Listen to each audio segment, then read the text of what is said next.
Welcome to the Infernal Gaming Podcast, episode 100, everybody. It's your boy, BLAZEDxENFERNO Eknight. We did it, man. We did it. This is take two, by the way. Again. Take two. We got to do take two because I fucked up and I didn't invite the bot in here so we can have this recorded for the audio version. So we got to do this whole goddamn thing again. I'm not doing it again, Blazed. I'm not doing it. My bad, man. But if you guys see, if you're watching the YouTube version, we have two guests here with us. We ain't gonna do all the extra stuff. We got my boy Rising Rambo here, man. Yeah, I mean, who's basically started this thing with me, and now he's got his own podcast called the Make It Kill It Gain It podcast. All right. And then we got Elf Coffee here, one of the best Overwatch, maybe Marvel Rivals players that I know. Yeah, I mean, all right. Yeah, I fucked the whole intro up, man. This is take two. I had them individually talk in the beginning, and Elfie was like, oh my God, I'm so excited to be here and all this stuff. Yeah, I mean, we going to cut all that out, man. We're going to get right just to take it from the podcast, man. I'll probably do that, maybe. I don't know. Just do that. It's okay. No. That's a lot of work. Nah, I'm not doing all that. It's not. You just download it, and you just cut it, and just upload it. I'm not doing all that, man. 2 seconds. I'm not doing 45 minutes. No, that's maybe 2 hours. Maybe. No, it's not 2 hours. It ain't going to take nothing. But I'm just lazy, man. I'm lazy. But yeah, we got two guests. And of course, we got Eknight here. And this is episode 100. Oh, hey. And it is live on December 27th, 2024. Last stream of 2024 for your boy BLAZEDxENFERNO, man. All right, man. Let's get right up in this shit, man. Let's just jump right in, man. First off, I gotta ask y'all because it's been a while since I talked to Eknight, and I mean, I just kind of want to see what everybody's been doing, man. So let's talk about it, man. What you been playing, Eknight? What you been playing? Helldivers 2. Oh yeah, they got that update, man. They got that update. The squids are back. They need to be put down. They got that update, man. They got that update, man. What else you been playing? That's it? No, I've been playing Halo. You know. Of course. You didn't have to tell me that one. I was looking for like new games. I've been playing a bunch of Marvel Rivals. Yeah, we're going to talk about that. We're going to talk about that. Yeah, I mean.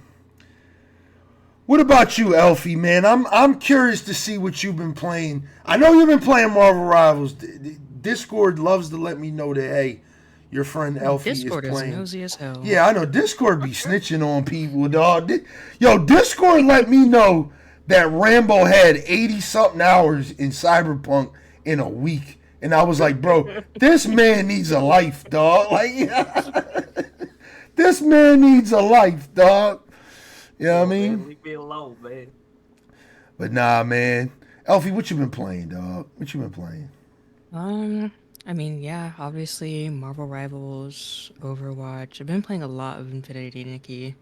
I completed that up to the current story update, so now I'm just farming. Really good game, by the way. Yeah, man. And then I've also been playing some of the finals and some other smaller stuff. I went back to Horizon Zero Dawn, so I've been playing that as well. The remaster. Great game, It's really amazing good.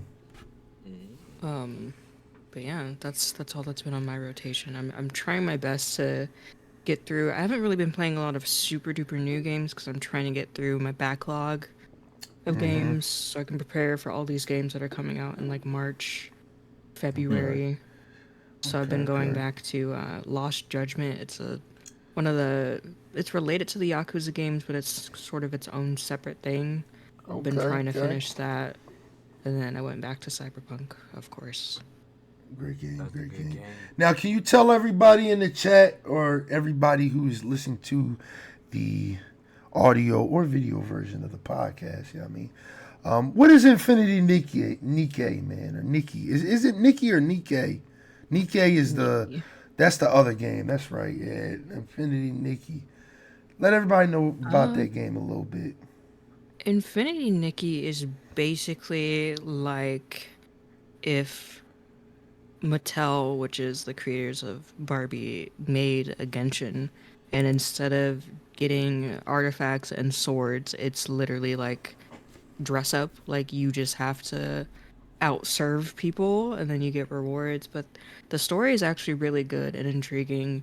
You get sucked into like this Narnia closet and then you go into this magical world called I guess the region is called Floriwish, and you're basically discovering why people's wishes get corrupted, because the whole thing in that universe is that people worshipped gods that used to walk the earth, and now they make wishes to them to, whether they want a family member to be more healthy or to get more money, they make wishes, and you're basically figuring out why certain wishes are becoming corrupt and why people are going into comas.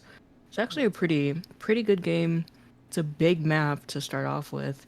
It's one of those games that like you'll start off in a small area and you'll look at the map and be like, oh, like this is small, and then out of nowhere, Yeah, as you progress yeah. through the That's what story, you happened to keep me. unlocking more and more areas. I was like, what the Yeah. hell? Yeah, that's what happened to me. I played maybe like an hour of it, if that, and like it was just a little a little too girly for your boy, man. I do like it though, but the whole like let's play dress up for powers was kind of just It's basically it's literally a dress up game. yeah. Yeah, but I do think it's cool. I'm more excited for that Wuthering Waves coming to console in couple days it seems like. I can't wait to get into that. I think I'm gonna stream that too. Even though I They're played doing a a really little big bit of update it. as well. Yeah, yeah. Shout out to Elfie for putting me on that game, man. Wuthering Waves, man. Great game.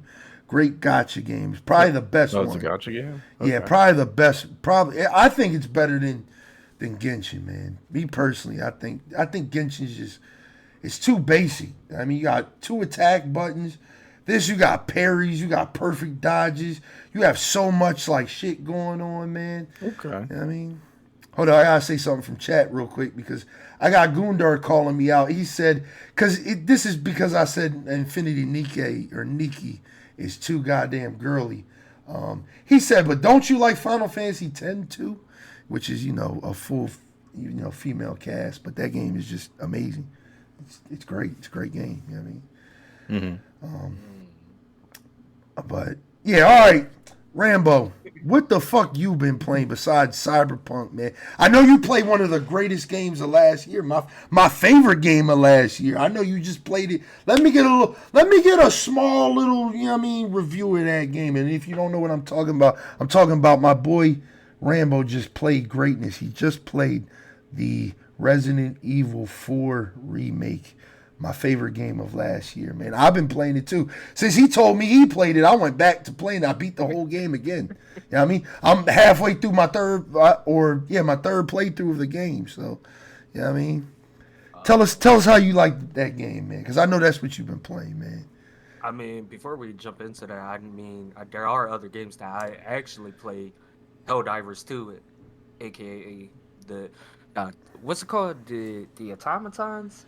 Or Yeah. what no, not the Illuminate? Illuminate. Yeah, Yeah, Illuminate, my fault. yeah. Yo, they back. Shout out to Helldivers 2 creators. They brought like Killzone 2 stuff in, man. We got a Yeah, little they did a nice controversy little to talk crossover. about with Helldivers too. But Oh, here oh we go. man, yo, oh no, There we I don't want to go. go in. Yeah, I don't want to go in that. But I did play other games like Ready or Not and all that. Those are good games. Check it out. To answer your question, Resident Evil 4 remake, top notch. I will tell you that. But I would say like there are some voice actors that I dislike. So I'm just gonna throw it out there. I didn't like Ada Wong's voice actor at all. She kind of sound like Crazy. Scarlett Johansson. To be honest, she really does. I'd rather have the Resident Evil 2 remake Ada Wong voice character over this Ada Wong character because her voice just really sound like Scarlett Johansson, to be all blunt. Um, then the second one was, uh, spoiler alert, Wesker's voice actor. I don't like his either. He just sounds too bland. Like he doesn't have that menace voice, like that It's not as intimidating as the Yeah, original. Okay. yeah. The original was better. Like you know you're gonna be in some serious shit with Wesker, man. But overall, the game itself definitely top notch. I had very high expectation on Resident Evil 4. Way be Like after Resident Evil 3, I could say like they learned their lesson. Yeah, they cannot fuck up Resident Evil 4. You can't. You cannot screw Resident Evil 4. That game was amazing, man. 11 out of 10, and I stand by it, man. I'll give it 12. I'll give it 12. That remake was like, that set the bar for remakes for me. That's why I haven't, as much as I like the Dead Space remake, it just set the bar for like what a remake should be, man. Like that was like a perfect, like if you never played Resident Evil 4, like it was obviously a new game for you. But if you have played Resident Evil 4, which I played so much of, I beat that game so many times. But playing the remake was like playing a whole new game, dog. And I just feel like that's what a remake should be. Even though the Dead Space remake is good, but it's just it ain't Resident Evil 4 good, man. That remake is just chef's kiss, man. Really good. If I recall exactly, somebody could quote on me for this, but didn't Dead Space really like learn like the algorithm as the shooting mechanics? Didn't they got that? Didn't like Dead Space? It took inspiration from Resident Evil 4. That's what I meant to say. Yeah, sorry. Yeah. Like, said algorithm, I got thrown off. Yeah. My fault. I was like, wait, what? Yeah, my fault. I'm listening to what Blaze sent me just now, so my bad. It's all good. Yeah. But yeah, they definitely took inspiration from Resident Evil 4, for sure. Yeah, but I'm about to say, I do have to say this about Dead Space, though. The remake, I definitely played it on stream this year. I would say they definitely top-notch on that game, too. That was a good game, hands down. There are some, like, tweaks that, again, I kind of dislike. What's her name? Nicole? Whatever, Isaac's girlfriend? They made her look old. But they did a good job with that. There were certain things that they changed from the original that I was like, yo, I kind of fuck with this more than the original. I like a majority of what they did with the remake. I think the only thing I hated was the voice acting from the original, like the other two people. What is it? I forget the one chick and the general guy. The Hammond and the other girl. I know you're talking about. They sounded a little too flat, and if you compare it to the original, they're a little bit more emotive in their voice acting. So I enjoy the original voice acting far more than the remakes. Yeah, I agree on that. There are some flaws onto that one. But overall, I could say, like, if you were to give me a choice, like, which game would I pick from both of those remakes, I would say, like, hands down, I would have to go with Resident Evil 4. Just because, like, it really gave me that Resident Evil 4, the OG Resident Evil 4 vibes. Like, everything that you go through from map to map, level to level is just... Yo, I'm definitely playing a Resident Evil 4. Like, I agree. Like, the only thing I will have to admit, like, I wish they left alone was you versing that major dude. What's his name? That Krauser? You probably like I great boss fight. They did so good with the remake in that, man. Like, oh no, because the pairing with the knife part, it was fire, bro. That was fire. And the OG was a QTE. The shit was ass. In this joint, like, it's like a full boss fight. Like, you are literally going knife for, like, you're punished for pulling your gun out during that boss fight. Like, it's all about, like, how good is your parry game? How many knives do you even have? Because if it's your first playthrough, you don't have the knife maxed out. So the durability of that shit breaking on you. So you gotta run around the battlefield and, like, grab knives off the wall, and that was a great boss fight, man. I'm not saying it's not horrible. Don't get the wrong idea. I definitely enjoyed it. Yeah. It just, like, I don't know. I like the OG one just because I had to be, like, on point. But this one, I won't lie, it made me really have to run for my life to find knives. It's better. And I won't lie, like, the amount of time I got killed by this dude, just pisses me off, and I have to walk away. Amen. And then at one point, better. I think like I have to after the paring knife shit. I was using a kitchen knife because I was Yeah, down man. to my last. Yeah. I was down to You my get last like knife, that. bro. Dog, I'm a parry god in Resident Evil 4. It's like with that remake, it's like I literally like bait the enemy into attacking me just so I can parry to get that free melee. So then when I kick them in the face or whatever I do, I can just go over and just knife the hell out of them to like conserve ammo, dog. Like I went crazy in that game. I'm definitely streaming it again in 2025. Like I'm definitely doing a professional run of that game. They released the what's it called? The original had DLC where you played as the Ada. Yeah. Well, no, not only that, there was the hunters or whatever they were called, the mercenaries. Oh yeah, that's been out. Yeah, that's been out. All right. That came out like a couple weeks after the game dropped. Okay, all right. Or maybe that was there when the game came out. I think that was there when the game. Nah, it was like a couple weeks after the game dropped. Yeah, wasn't it like $10? Nah, the assignment Ada was $10. Okay. Yeah, which was worth it. Short. Yeah, it was short, but it was only $10. I mean, like Yeah, that's not bad. it was worth it though. Like, price of a cheesesteak, man. Yeah, I mean, price of a cheesesteak. You can get some good horse armor with that. Yeah, man. All right, we got a lot to talk about, and we're gonna talk about the horse armor too. I'm glad you brought that up, man. Oh shit! Because there was some shit that was said about that horse armor that I kind of want y'all opinion on, but before we jump into that, I just want to let y'all know. Angel in the chat said Stellar Blade 9.8. I am going to give a Stellar Blade review in a little bit. I just want to really get into these topics so we don't, we don't talk too long about certain things. I mean, because I did beat that game. I beat Stellar Blade.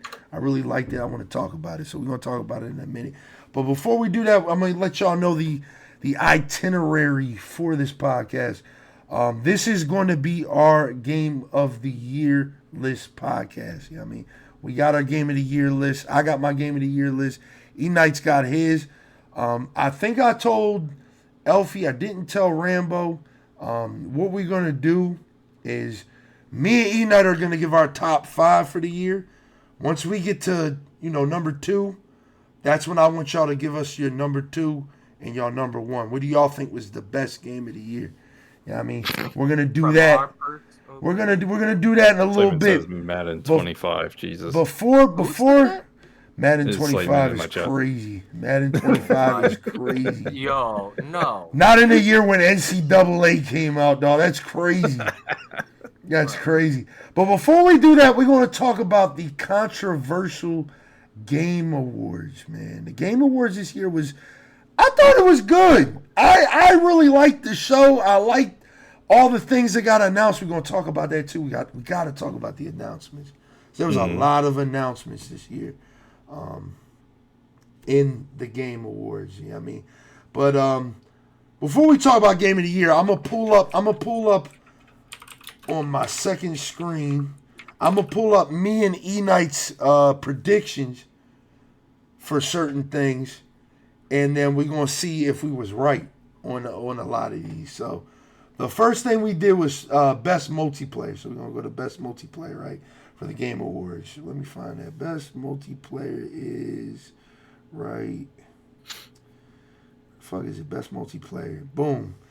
Best multiplayer. Me and I said Call of Duty. E-Knight said Helldivers 2. The nominees for it was Call of Duty, Helldivers 2, Super Mario Party Jamboree, Tekken 8, and Warhammer Space Marines 2. Helldivers 2 won that joint. That's a crazy world we live in nowadays. Joint, man. That's a good game. I'm not mad at it, though. I'm not mad at all at that, man. Like, look, hey, man. Helldivers 2, dog. Helldivers 2 is a great game. Elfie, did you play Helldivers 2? Yeah. Okay, all right. How did you feel about it? I liked it. Okay. It was one of those games where I really liked it. I didn't. Most of the people I played it with dropped the game, so I didn't have anybody to play with. But a lot of people are playing it again now, thankfully. Yeah, that's how it That's how it be, man. That's how it be these days, man. People pick a game up and drop it just as fast. Yep. Most anticipated was we I don't even have to look at this one. We all know what it was. Most anticipated, we both said, was going to be Grand Theft Auto 6. All right. It was Death Stranding 2, Ghost of Yotai, GTA 6, Metroid Prime 4, and Monster Hunter Wilds. GTA 6 swept that, dog. Like, in 2025, there's no game that is probably better than GTA 6. I literally saw an article from IGN saying that a lot of like studios aren't committing to dates until Rockstar, until Rockstar's like, we're dropping on this date. Like, that's how crazy 2025 is. His date is like what, February 25th? February 28th, 28th. Fucking, when is Shadows coming out? That's right, the before 14th. Right? Yep, the 14th. February's stacked. We got Avowed coming out. Everyone's afraid to release in the middle of the summer. We got Avowed, Monster Hunter, Assassin's Creed, and what is it? Kingdom Come Deliverance 2. I still got to play that first one. We got like 5 or 6 like goated games coming out in February. February's a goated month. Yeah, I just want Wilds. I mean, your boy BLAZEDxENFERNO was born that month, so it's a good month. Good month, man. You know what I mean? This was the clear winner. GTA 6 is the biggest game of all time. You know what I mean? I think we can all agree on that. You know what I mean? But I want to ask y'all. Are we playing GTA 6 like day one? Like, are y'all like? I'm not. Damn. No, I honestly could give less of a shit It's about not GTA. out of like a non-interest thing. It's more of like I want someone else to buy it. I want it to work for Slayman them. says never buy day one. We'd never buy day one. Yeah. There's exceptions to that, Slayman, but yes. Yeah. Ronton said, yes, I am. He's buying day one. I know he's buying Assassin's Creed day one. I'm getting Assassin's Creed day one. I know. We're going to talk about that later, too, in the podcast. We're going to definitely talk about some Assassin's Creed for you guys. Moving on, we said best adaptation. I actually don't know who won this joint. Best adaptation. Was it Fallout? Better be Fallout. We both said Arcane. Me and you both said Arcane. Did I? Yeah, we both said Arcane was going to win this. The nominees was Arcane, Fallout, Knuckles, Like a Dragon, Yakuza, Tomb Raider, The Legend of Lara Croft, and Fallout won that joint. Which is crazy. But I'm not mad because Fallout was really good. That joint was good. You know what? I probably said it was like, I want Fallout to win, but I feel like Arcane is going to win. Yeah, because Arcane had the hype behind it and the budget. It really and did everything. have the hype with season 2 out, yeah. Yeah, it had a lot going for it. After that, we said best esports game. I don't even know why we weighed in on this, man. Yeah, I don't give a fuck about that. I'm to be honest. I don't follow esports enough. I said CSGO 2. You said League of Legends. The nominees was Counter-Strike, Dota 2, League of Legends, Mobile Legends, Bang Bang. I've never heard of it. And Valorant. What? League of Legends won, all right? It's been 14 years and League of Legends won, dog. So, I guess we could say 2-0. Eknight is up 2. Yeah. He good with these predictions, man. Well, we'll say 2-1 because we both said GTA 6 and we both hit that joint. Yeah. I mean, let me get a point, man.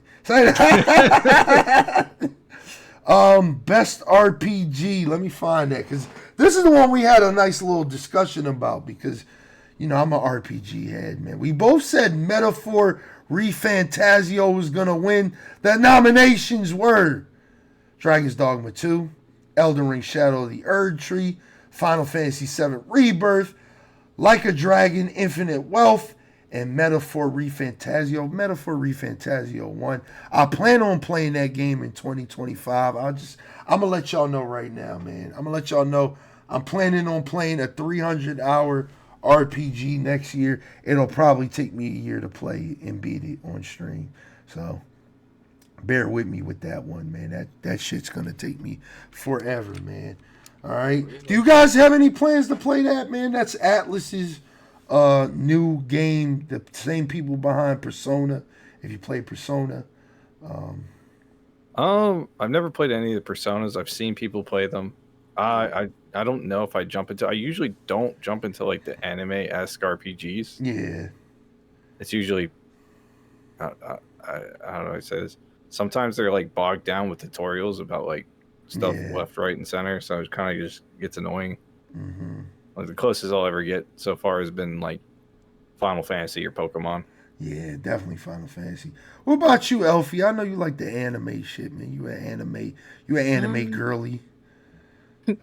I do plan on playing it eventually, but I know majority of the Atlas games are super duper long. 300 hours. So it's at the very bottom of my backlog right now, along with Persona 5. Yeah. Gundar in my chat says, is multiplayer for GTA 6 going to drop day one is the question. I don't think it will. I don't think it will because from what I've seen, GTA, they're still going to do what they've been doing, what Rockstar's been doing for generations, which I think GTA 6 is dropping on consoles first, and then probably like a couple months to a year later, it's going to come to PC.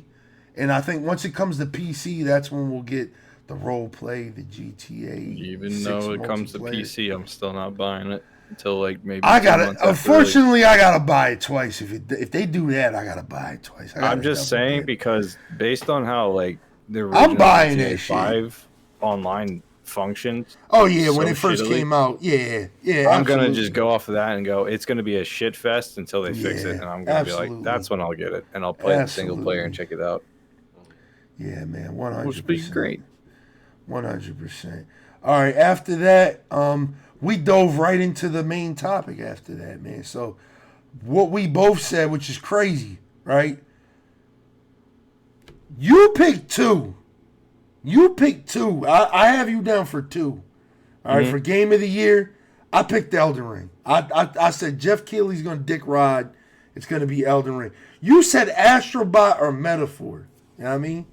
Yeah, those the are my nominees were Astrobot, Balatro, Black Myth Wukong, Elden Ring Shadow of the Erd Tree, Final Fantasy VII Rebirth, and Metaphor Refantasio. Astrobot won Game of the Year, dog. Yep. Let's talk about it, man. Let me slide it over to Elfie real quick, man. Like, you know what I mean, how you feel about that, man? How you feel about Astrobot, a platformer, in fucking 2024, beating Black Myth Wukong in Elden Ring? Elden Ring should I have was a never been little there. confused because, I mean, I wasn't that confused because I didn't play Astrobot. I didn't know it was that like amazing of a game. I knew that it came out, but I guess people were comparing it to like the same sort of nostalgia that they got playing like Little Big Planet, and maybe that contributed to why it was so popular. I don't think I have enough like, I don't know. I didn't play a lot of the other games. I seen other people play a lot of the other games, but I was okay with it being Game of the Year. I know a specific game team was very Oh yeah, we gotta talk about that not shit, winning. man. That shit was Their crazy. reactions were so funny to me. Going down sad, Astrobot man. winning. I'm gonna say this, right? I'm gonna steal the floor on this one. I didn't see Astrobot winning because Jeff Keighley is a dick rider. All right, you're just gonna say it like that. He's a dick rider. Red Dead Redemption 2 should have won the year it was nominated, and ever since then I've been slighted. And in the year, I forget what year it was that Last of Us 2 won over Ghost of Tsushima. That was 2020. I was pissed. I lost all faith in the Game Awards after that because I played both games and Ghost of Tsushima clears. You know what I mean? I don't know what beat Red Dead. I cannot remember what beat Red Dead Redemption in 2018 or 2019, whatever year that was. But that was the game that's. It was God of War. It was God of War 2018. It was God of War 2018. Yeah, beat Red Dead Redemption 2. Beat Red Dead Redemption 2, which is probably to me in my top 10 favorite games of all time. I gotta be honest, like Red Dead Redemption 2 is a long game, and it has an extra long new game plus like the original. Yeah, but that game is so good, dog. I'm not saying it's from not a good, narrative, world, and just that game is so good, dog. Like just the, and you gotta understand that game was built for last generation, a PS4 and Xbox One. Yeah. And that game still looks fucking good right now. So it's like, we're not even talking about God of War fucking 2018 right now. You know what I mean? Like, we're not even talking about this. The year that Red Dead Redemption 2 lost, I was like, yeah, the Game Awards lost all validity. But that's going to lead into the conversation we're about to have right now about the Game of the Year. Astrobot in my chat, Gundar said that was well-deserved that Astrobot won. I agree. Yeah. I've watched a lot of Astrobot gameplay, and this game, just like Elfie said, takes me back to a time where it was like, this was the game, the Spyros, the Crash Bandicoots. It takes me back to a time, and not only does it have that going for it, it literally uses everything within the PlayStation base, like the Uncharted, Metal Gear Solid, God of War, Horizon, it's like a whole Killzone. It has all the crossover. It's like literally the perfect love letter to anybody who's been playing any PlayStation console from its inception.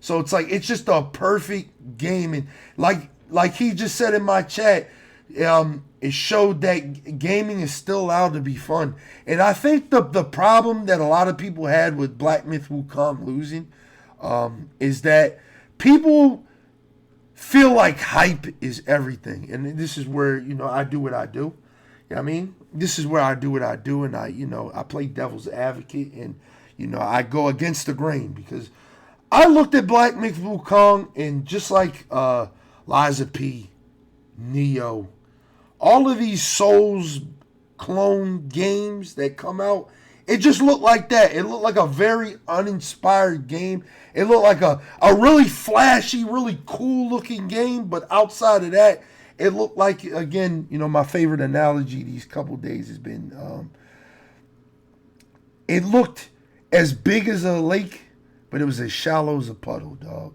You know what I mean? That's literally what Black Myth Wukong looked like to me. It was like, this looks really good. It looks really fun to play, but it looks like a 7.5, an 8. You know what I mean? It looks really clunky. You can tell it was like the studio's first game, because it is. It's their first game ever. It looks like that. It literally looks like that. So everybody's screaming, how the hell did Dog, Astrobot just, again, Elfie said it in my chat. I don't know why she said it in my chat, but she said, it reminds me a lot of Super Mario Galaxy. And it just, for me, when I look at Astrobot, it looks like a game that you're just supposed to have fun playing.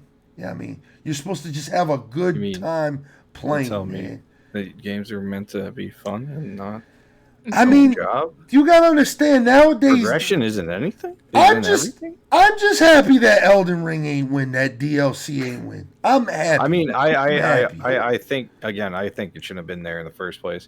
And I like to clarify, Ponot says it's not a Souls-like. I mean, in fact, an action RPG. Here's the thing, though. Here's the thing with that argument, right? While I do agree, I like to use this term for games like Black Myth Wukong, God of War Ragnarok, even Stellar Blade, which should have been nominated. Should have been nominated for Game of the Year. Don't know why it wasn't up there. I have no idea why Stellar Blade was not up there. Fantastic game. I'll give a review of it in a second because I did beat it. It's a Souls-inspired game. And the problem with a lot of these games nowadays is it's like as much as I'm a From Software hater, dog, I'm a hater. I do not fucking like Souls-like games at all. They're not for me. You know what I mean? I can say it loud and proud and stand on it. They're just not for me, dog. I don't understand the premise of a lot of these games. Sometimes they just feel poorly designed. Sometimes, you know what I mean? Wait, what's your criteria for Black Myth being a Souls-like? Is it because you can dodge roll? No, it's because again, it's you could tell it's Souls inspired. Like I said, it's Souls inspired. It's got that lock on camera. Boss. You're supposed to. It's got the huge boss fights with the huge health bar and stuff Zelda, like that. And, the original Zelda for come on, the bro. Nintendo. Come on, man. Is it Souls-like you're telling me? Come on, stop it. Just stop it. I'm just saying, just because it has similar game mechanics doesn't mean it's a Souls-like.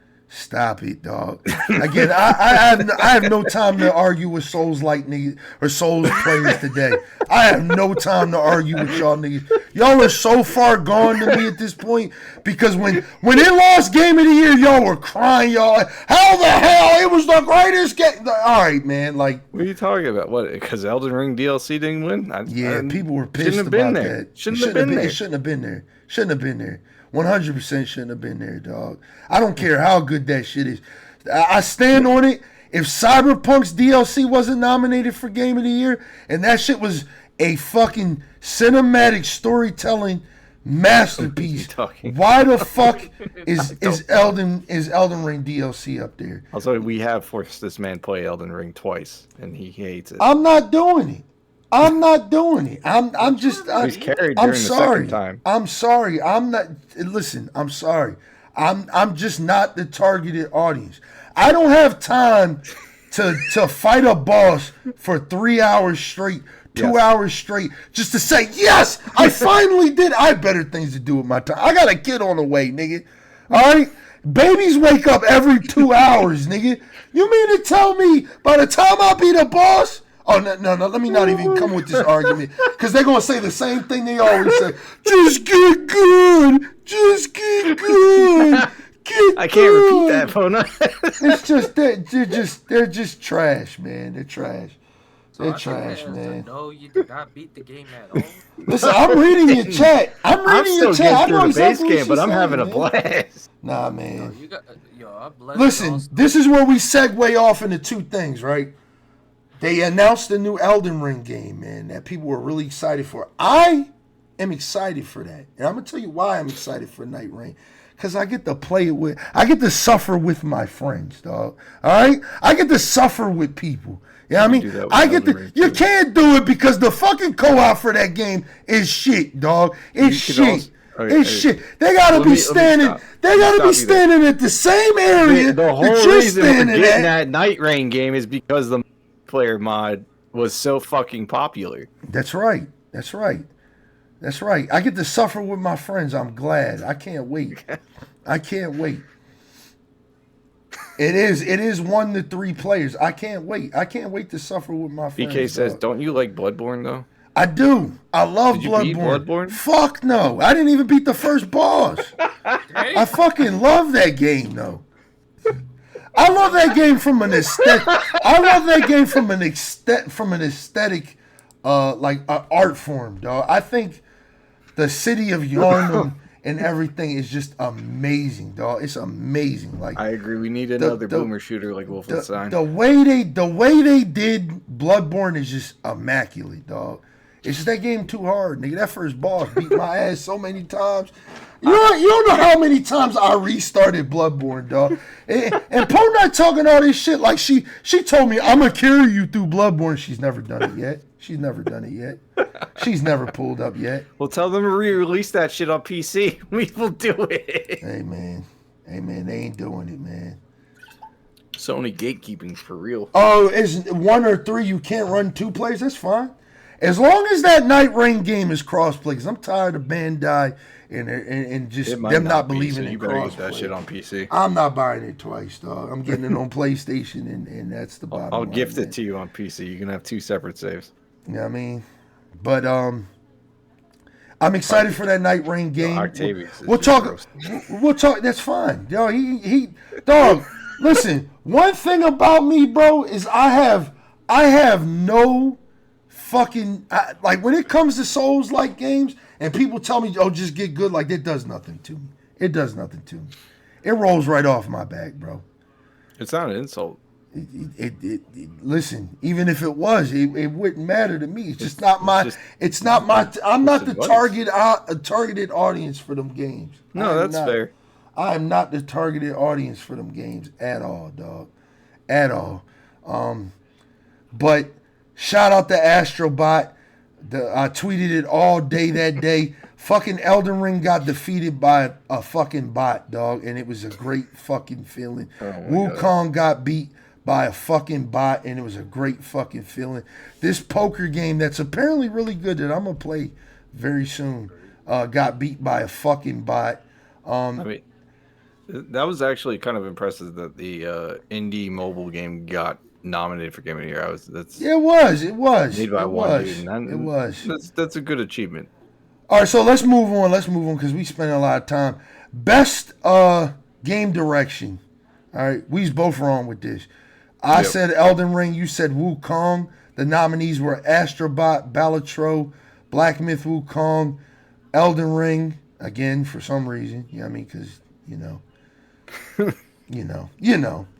Got to appease to those people. You know what I mean? Those people. You know what I mean? It's like... Final Fantasy VII Rebirth and Metaphor ReFantazio. Astrobot got that joint too, man. People were pissed behind that shit, man. The bot. Skill issue is such a washed out argument comeback. Gundar, say it again. Say it again for the people in the back, man. Say it again for the people in the back. Poker night streams, we need to do that. We need to set that up, Jay. I'm down for that. I'm definitely down for that. You know what I mean?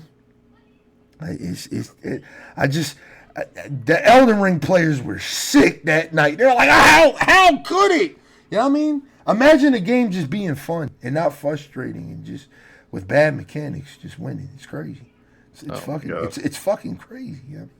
It's crazy. Best narrative. I called this one. I got this joint, man. No, I didn't. We both said Final Fantasy. All right. The nominees were Final Fantasy 7 Rebirth, Like a Dragon, Infinite Wealth, Metaphor ReFantazio, Senua's Saga, Hellblade 2, and Silent Hill 2. And Metaphor won that joint. Honestly, I didn't play Metaphor, so I wouldn't have known whether or not it was a really good narrative or not. Best art direction. We both got this right. We both said Metaphor ReFantazio. It was Astrobot, Black Myth Wukong. Damn, Black Myth Wukong didn't get shit yet, man. Damn, it's almost like motherfuckers are tired of these.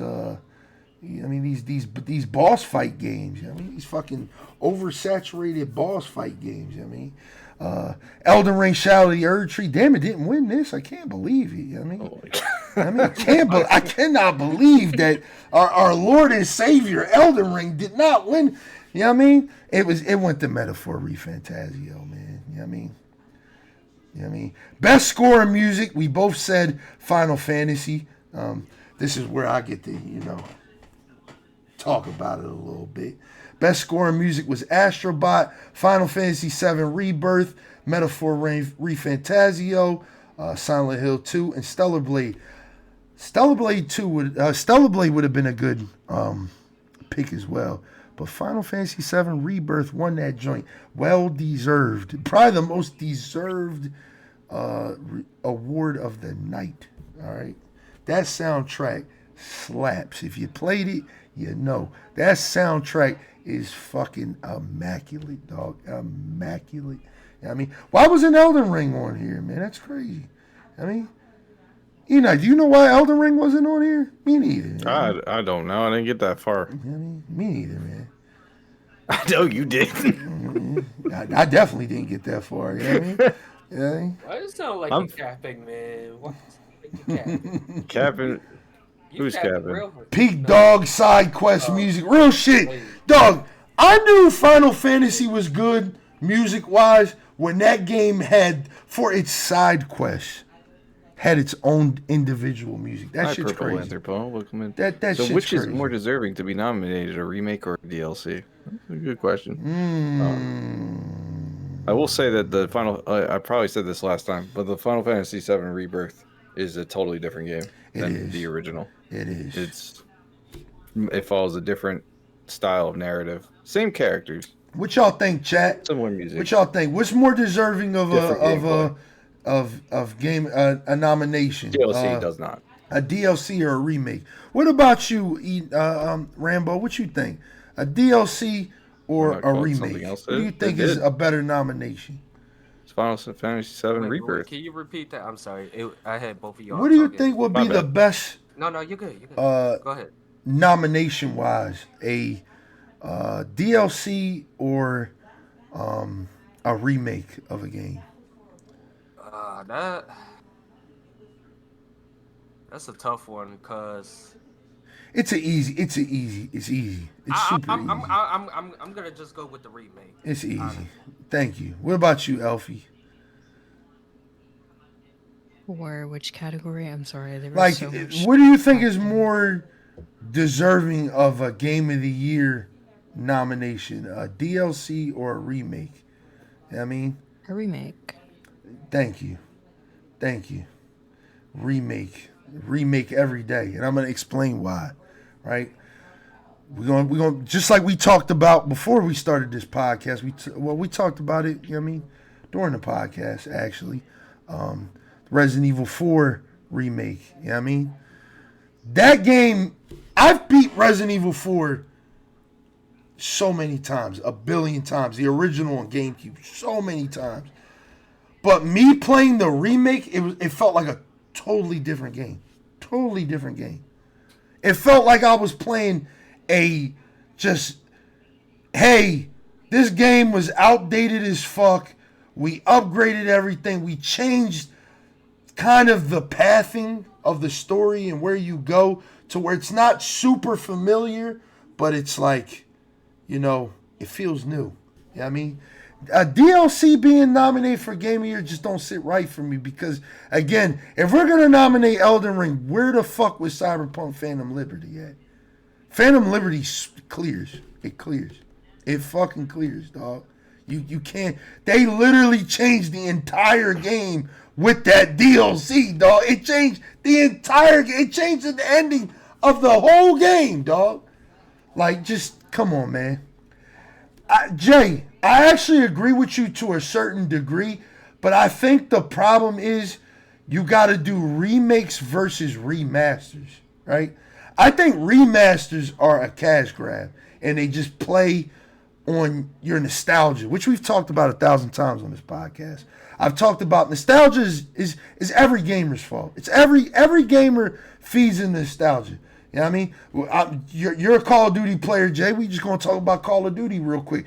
We were excited for Modern Warfare 3. Why? Because it had Modern Warfare 2 maps. You know what I mean? It played on our nostalgia. Modern Warfare 2 was the GOAT back in the day. So we're like, damn, the GOAT maps are coming back. You know what I mean? Nostalgia's a motherfucker, dog. Nostalgia is a motherfucker. You know what I mean? Tell them what happened. What? Oh, the game was shit. No, it wasn't shit. Go. It was like a 7 out of 10, man. It wasn't bad. No, it was. Nah, Modern Warfare 3 was Modern Warfare 2.5. It was. I'm not arguing against that, but it wasn't that bad, dog.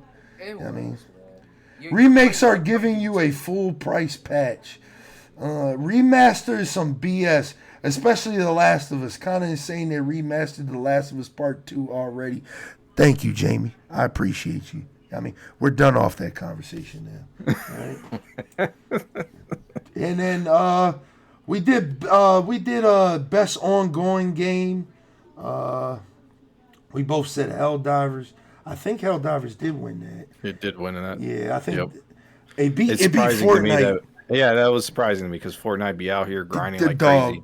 This season of Fortnite is on some shit, dog. This is the best season of Fortnite ever, dog. Like, I can't believe that it beat Fortnite, but hey, shout out to Helldivers, man. And then best community support, we said We said No Man's Sky. We both said No Man's Sky. Yeah, I feel like No Man's Sky should have got that. Yeah, over Baldur's Gate 3. Yeah, because Baldur's Gate 3 is great, and it's awesome that they released a bunch of new subclasses and fixed some things. And I think someone was able to make it so that you can basically make your own D&D shit with some mods. Yeah. But No Man's Sky has been on a legendary redemption arc, so like I feel like it should have got that. Yeah, 100%, dog. I feel like maybe people misunderstood the category, maybe it didn't. Podcast topic: biggest fall offs. What do you mean by that? What do you mean by biggest fall offs? Talking about games that are dead. Like what's that fighting game that came out? Multiverses. Yeah, I don't think that was I think we all kind of seen that being dead in the water. I think we all kind of seen that. No, we all kind of seen that. No, there was hope for X Defiant. It's just biggest game fall offs. Power World, yeah, Power World, Power World. I haven't been on Power World since it came out in January of this year, dog. Makes sense. Dragon Ball, Sparking Zero might be up there, dog. Listen. Let's talk about best fighting game of the year. We ain't even hit that joint real quick. I mean, I gotta talk my shit, Gundo. Where you at? We gotta talk our shit real quick because these fucking Dragon Ball Z losers swore Sparking Zero. Where's Angel at? Angel, bring your ass here, man. Because you fucking said that Sparking Zero is one of the best games of the year. How the fuck did it lose to Tekken 8? Listen, I don't like Tekken 8. I'm gonna keep it real with you. I don't like it. I'm not a Tekken fan.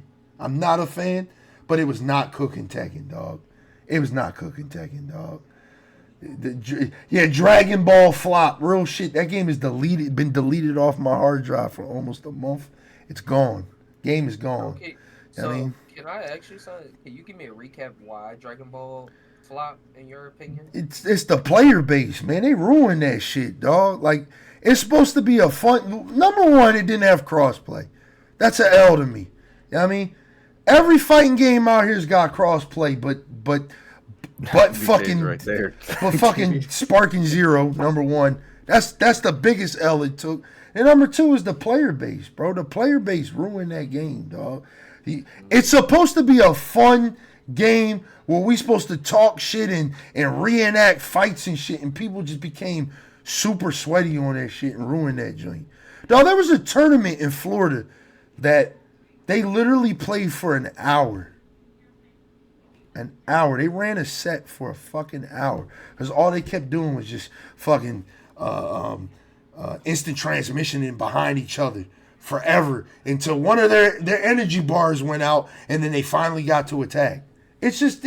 You can't make a game like that competitive, and I think the player base ruined that shit, dog. And it's like I said when we did our review, it's like I'm one of those people when a fan base gets the dick riding too hard, it just turns me off, dog. It generally turns me the fuck off too much, man. Like, I'm the same way with music. Like, when people like get the dick riding, like I love Tyler, the Creator, but people have been like dick riding the shit out of him lately. It just like frustrates me because they're just like, Tyler needs to replace J. Cole in the top 3 conversation. I'm just like, bro, like, shut the fuck up, dog. Like, please shut the fuck up. Like, the dick, people dick riding just overcomes their logic at the end of the day. Like, it's a fun, party fighting game. I gave it a 7 out of 10. I think that's exactly what it is. Eknight gave it a 7 out of 10. We think it's a good game, you know what I mean? But the community tried to say that was like the greatest. It's generational, dog. If anything, I played Sparking Zero and wanted to go fucking play Tenkaichi 3 again or fucking Burst Limit. I just kind of wanted to play Ultimate Ninja Storm again. Exactly, dog. Fucking case closed. We can stop talking about that. But yeah, that was the game. I still enjoyed it though. That was the Game Awards, man. You know what I mean? I enjoyed it too for what it was, but I tried the online mode. I beat a Jiren as a Yamcha. I feel like I beat the game, Don't want to brag. I just think I don't know. I should have bought that game when it was like $30, dog. It definitely should have. Yeah, I mean, for sure. yeah, I should have never bought that game for fucking full price, dog. I feel bad for the niggas that spend $100 on that joint. Shout out to y'all, dog. Shout out to y'all dumbasses that paid $100 for that joint, dog. You know what I mean? Sitting in a lobby by yourself, like, where's everybody at? All right, I feel the same way about Diablo 4 going free to play. Wish I never bought that shit. Is it going free to play? That's what I've been hearing. Really? Ooh, that might be a good drawing though. What's the I think they did that because of what's it called? Let me look it up. Gundar says, fuck Bandai for abandoning Dragon Ball Fighters. I agree. I mean, they could have gave a Xenoverse 3. Instead, they just said, hey, let's play on people's nostalgia and give them Sparking Zero, but it's nothing. It's not as good as the old games. So, you know what I mean? I'm sorry. All right, let's talk about the announcements. Oh, it's a free trial. Oh, okay. Let's talk about the announcements from the Game Awards, man. So they announced a bunch of new games. We already talked about it. Elden Ring Night Reign is announced. It's a co-op. Wait, did we talk about our top 5, or are you saving that for after this? Yeah, after this. Oh, okay. Yeah, after this. So, how do we feel about Elden Ring Night Reign? We're gonna give it to E Knight, man, because he's such a indoctrinated Souls player. Indoctrinated. Yes, I know. Oh, I enjoy. I'm on Millennia right now. I had to go find this bitch. Like I was like, oh, let's go over there and fight her real quick.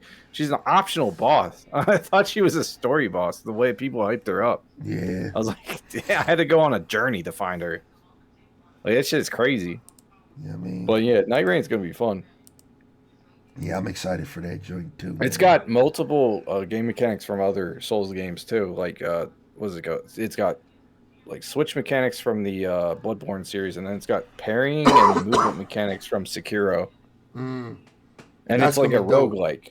So it's like you start off with like a starter class, and then you beat dudes, get new gear, and like kind of become stronger. Yeah. Yeah, and it's like a roguelike survival, and if you die, you start all over. Okay. Yeah, I already told y'all I'm excited for this joint. I actually want to play. I think the content gonna be legendary. Ronton said he gonna copy. Crazy said he gonna copy. So I'm copying it. I'm a copy. I got 2 people that's gonna carry me. I'm down for it. You know what I mean? I'm down for it. What about you, Elfie? Let's pass it to you. What you feel about Elden Ring Night Reign, man?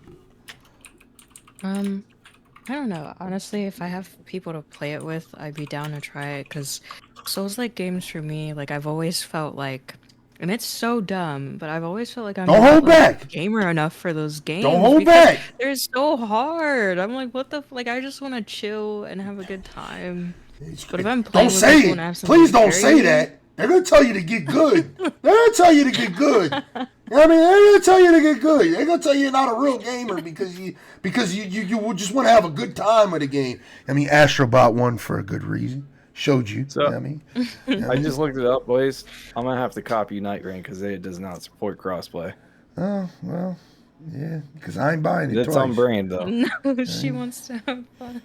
I mean, y'all want to have fun. Yeah. Oh, somebody in my chat said, "Oh no, she wants to have fun." Yeah, stoners. Please stone her, chat. Yeah, I mean, she deserves. How can you not play one of the greatest? How can you not play one of the greatest games ever?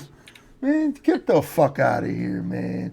You know what I mean? I will forever be an Elden Ring lover and hater at the same time. Cause I love it. I think Elden Ring is a cool game, but I think man, that it's not better than Bloodborne at all, dog. At all. It's not better than Sekiro, dog. At all. You know what I mean?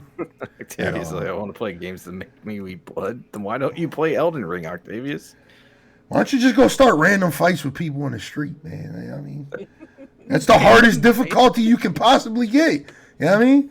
Because if you do win the fight now, you got another fight you got to beat. You got to beat him in court. Yeah, like, you know what I mean? Fuck it. You know what I mean? Go all the way in. You know what I mean? He said hater, all hate. It's not hate, bro. It's just, I generally just, I don't understand people wanting to just spend so much time invested in one person just to say, I did it. It never. The only time it felt good because I was Strong stuck. with this one. I was stuck on the first boss for Elden Ring forever. Morgott, was whatever that? his name. I was stuck on Margaret? him forever, dog. And when I finally beat him, it felt good, but it felt good in of like a, I can't wait to turn this game the fuck off now type feeling. Oh my God. It didn't feel good in a way like damn, like I'm ready. I'm ready to go dive even deeper. It's just like, dog, fuck this game, dog. Like, you know what I mean? The same game where people will burn you at a stake for not playing their way. Damn, Gundar, talk your shit, man. Tell them how you really feel, man. Tell them how you really feel. You know what I mean? Yeah, I'm excited for this joint. Then they announced the GOAT. The GOAT got announced. The GOAT. We're getting Witcher 4, baby. And Ciri's gonna be there. And it was a bunch of oh my God, it was a bunch of fucking controversy behind this shit. Yeah, I heard a little about that. I man. That shit, I rolled. I was like, why are we bitching about? Yeah, Ciri's not hot enough, dog. She doesn't turn these guys on enough. They want strong male characters for some reason, but she's not hot enough. So it's like, do you really like women? Do you really like women, or do you? You know what I mean, because like, I mean, she's battle hardened now. You know what I mean? Unfortunately, I wanna let some of you weirdos know something, right? You know what I mean? These Throne and Liberty games and the World of Warcrafts and all that shit where you play as a female character and you put the highest level armor on and it just basically strips you naked. It doesn't really work in real life, You need armor to protect yourself. You know what I mean? Octavius says, "Yeah, if I don't want to bang the characters in my game, why am I even playing?" Yeah, that's weird. Yeah, that's weird, man. So he said that ironically. That's weird, man. People with that, I know he's playing, but people with that mindset are crazy to me, dog. Like, at the end of the day, I just think like you need to talk to somebody about your chronic masturbation problem, because there's no goddamn way that not every character you play as has to just be somebody you got to jerk off. The thing about to at the end fucking of the Witcher is day. it's a grim dark. So I don't see it as like that. It's not like gonna be like Stellar Blade where everything's a little bit hypersexualized. Like it doesn't fucking matter. Yeah, that game is very hypersexualized, but it's good at the end of the day. You know what I mean? Besides the that's what hypersexual, matters. the gameplay is actually lit. Like, I don't care about the boobies too much. It's more about the gameplay just being gas. Like, that game is actually gas. You know what I mean? It's actually like gas. Mecha Break. Yeah. You know what I mean? But how y'all feel about Witcher 4? I'm going to ask you, Rambo. You played a great CD Projekt Red game, which is Cyberpunk. Are you interested in playing Witcher 4, man? Probably. I mean, I'm watching the trailer as we speak right now. Seems good. I'll give it a try. Like, I never really played these kind of Dark Soul game because it never really got my true attention. Yeah. I think the only Dark Soul game I ever played was Dark Soul 2, and I quit. I gotta say this before Ponat flips out. It's not a Dark Souls game. It's it's an action adventure RPG. Yeah. My fault. Thank you for correcting me. I just called them Dark Soul games because it just Because it looks hard. Yeah, is that what it is? It's just all hard games are Souls-likes now. Yes, I'm Jesus sorry. Christ! I'm sorry. It's What just- generation of gaming have we brought? Oh, Look, man. look, Here we look, go, look. Bro, you can dodge roll? Bro, Souls. Bro, like, not to be off topic, but I'll be honest. I'll give it a try. Like, in all honesty, I'll give it a try again. But seeing all you guys playing like Elden Ring and stuff, I'm like, I'm not touching that game, man. Why do I want to suffer even more? That's totally fair, dude. You play whatever you want to play. Like, I do like the atmosphere of the game. It's just like, mad respect to all of y'all. Y'all got that. It's just, I can't deal with all them bosses, man. Like, Yeah, tell them how you really feel. Tell them you want to have fun with the game. You know what I mean? I do. Yeah, thank do. you. I do. You know what I mean? I do. Because want to it's have so fun hard with to the want to game. have fun with a game, Kingdom dog. Hearts is a Souls-like. Look. There's a difference in Kingdom Hearts. That's Sorry. funny as hell. That's funny as hell.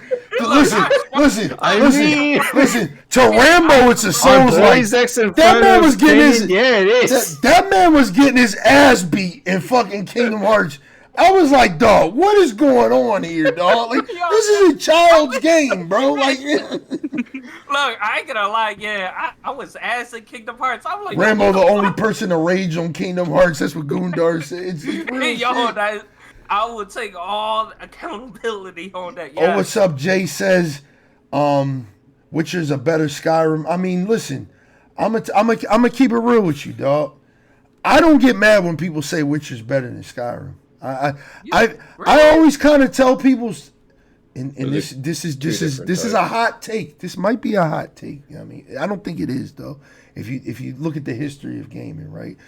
Skyrim walked, so maybe Witcher 3 can run. You know what I mean? I do believe that. You know what I mean? Because if you play Witcher 2, it was like a very, like, it wasn't an open world game. You know what I mean? And then remember, Skyrim was a catalyst for all this open world shit we got today.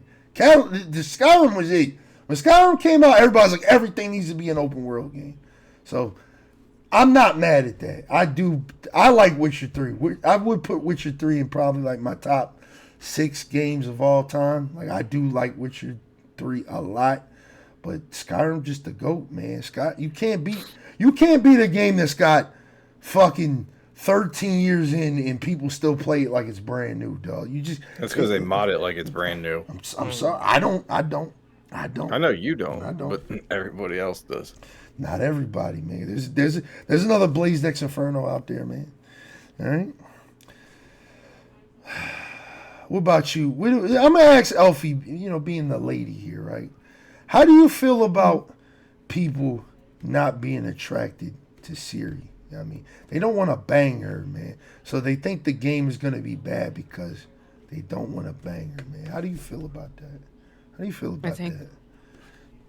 I could go on about this literally all day. Go on about this it on a daily basis. Go on about it. I want you to go on about it. That's why I asked the meat and potatoes is, one, I think you need to go outside, see a real woman, touch a real woman, look at a woman with cellulite, stretch marks, someone that isn't like literally the same smoothness on screen as a Barbie doll. Consensually, yes, this is important. Yep.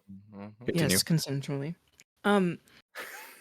It shouldn't make or break. Like, if a game has really good content, really good story, and makes you want to, like, it shouldn't be make or break if you want to even try a game if the characters don't look fuckable. Like, it makes no sense. Like, obviously it makes sense why, because that's what gets people to play the game, but it's so dumb to me seeing games not even be given a chance right off the bat because the women aren't over-sexualized or made in an image of like what the beauty standard is right now. Like, I'm pretty sure it was one of the games that was announced. We're gonna talk about that. It's called. We're gonna talk about that. One of the games that was announced. The Naughty Dog game, the intergalactic game. I'm like, why does it matter if they're bald? Bald women can still be fine. I'm like, I'm sorry, we don't need a 30-inch bust down on every woman to make them look attractive. This shit's crazy. Fuckable. And I made a tweet about that shit. It's irritating to me. I made a tweet about this shit. It's like the crazy thing is most of these gamers, like 90% of these niggas, can't bag either girl.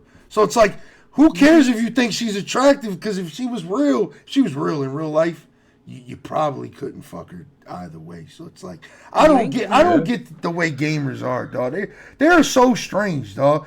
Like, I'm not even gonna say his name on the podcast because I don't want to clout that man up. But there's like 2 people on Twitter that's like, I constantly just talk, like, I gotta mute these motherfuckers every time because they keep showing up in my shit every time. I mute it every time, and somebody else just retweets the shit. So then I gotta mute they ass. It's just like, dog, like, you guys are weird, man. I don't get I don't understand. 90% of gamers probably won't even play the game. I mean, we've kind of came to that. 2024 was the year that we realized that people don't play games. All right, people love to talk about it. You know what I mean? But people play 3 games. They play fucking Fortnite, Madden, and fucking 2K, Call of Duty. You know what I mean? People do not go out of that sphere of games, dog. Like I said, the reason why, and this is a hot take. Sit down, Po Nut. I hear you over there in Eknight stream getting ready to snap. I'm not talking about you. I'm talking about a lot. I'm talking about why Elden Ring became so popular in 2022, because for a lot of people it was something new. It's something new. Something never played before, because it was the topic of the conversation. Everybody was talking about Elden Ring. Everybody wanted to play Elden Ring. The only reason I played it is because everybody was talking about it. Real shit. Everybody, dog, I played Bloodborne before that, but that was the only one. You know what I mean? I never played Dark Souls, none of that shit. You know what I mean? Elden Ring only became popular because people were just like, damn, this is something that I've never played before, because you play fucking Fortnite, 2K, Madden, Call of Duty, what other generic games out there? Genshin Impact. You know, you play free-to-play games, dog. You know what I mean? Again, I think a lot of the problem that we realized in 2024 is people just do not play games, dog. People do not play. Like, 90% of the people that had to weigh in on Astrobot winning Game of the Year didn't play one of those 6 games nominated for Game of the Year.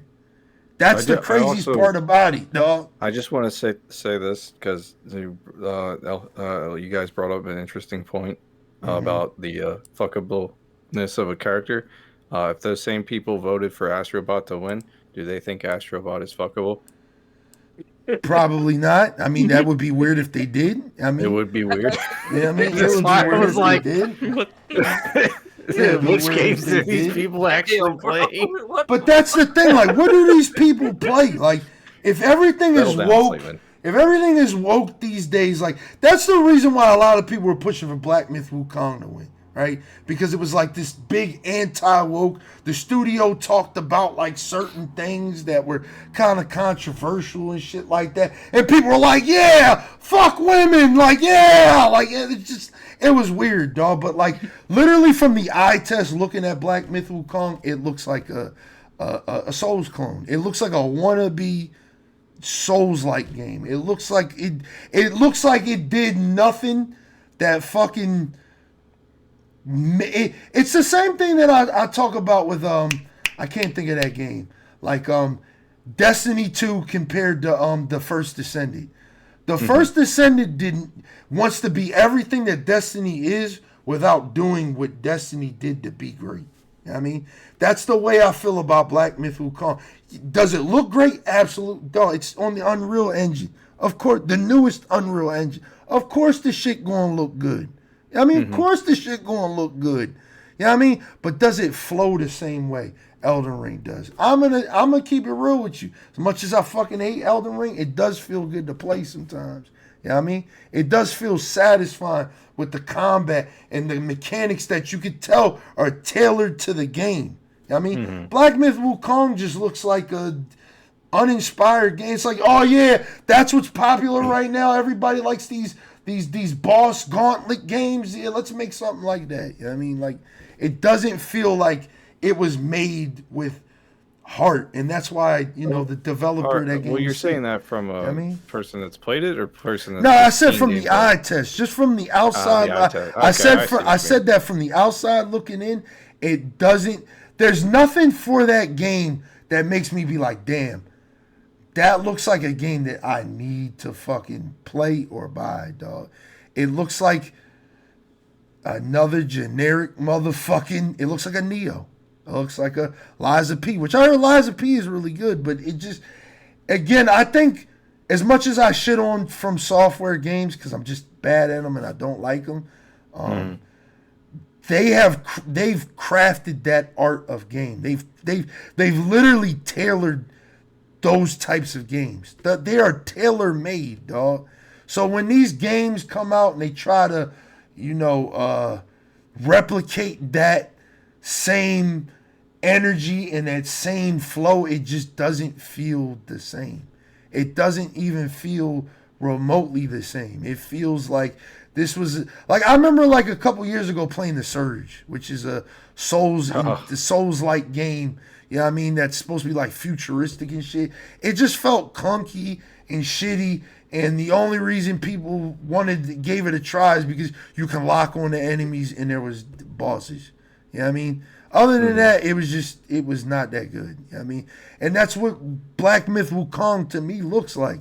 But because we're stuck in this new meta of Souls-like games being the new thing ever since people discovered Elden Ring and holy shit, these types of games, you know what I mean? That's just the thing that people want to jerk off to instead of a game like Astrobot that's just like, hey, this is a fun game that takes 30 years of history and just mashes them into a game perfectly. I mean, and it's all about just having fun. Just full, unadulterated, childish fun, dog. I mean, and people just can't understand that, dog. They can't understand that, like, we play games for fun, man. We do play games for fun. I do want to say, I feel like the term Souls-like has been around for way before Elden Ring, and I feel like Elden Ring has been the first Souls game. It brought it to the mainstream. Yeah, it was more accessible to like Dark Souls 1 would be very punishing, and to like an average Elden Ring player, I feel like. So like that's why I feel like it became more popularized. But the Souls-like terminology, which is ironic because it's also a tag on Steam, I feel like it's been around since like at least Dark Souls 2. Yeah. Dark Souls 3. Yeah, but again, I think a lot of people, like, we could take in my chat, oh, what's up, Jay, right? He's been screaming Elden Ring is so good in my chat, but that was his first Souls-like game. For a lot of people, Elden Ring was that game that introduced them to that style and genre of game. You know what I mean?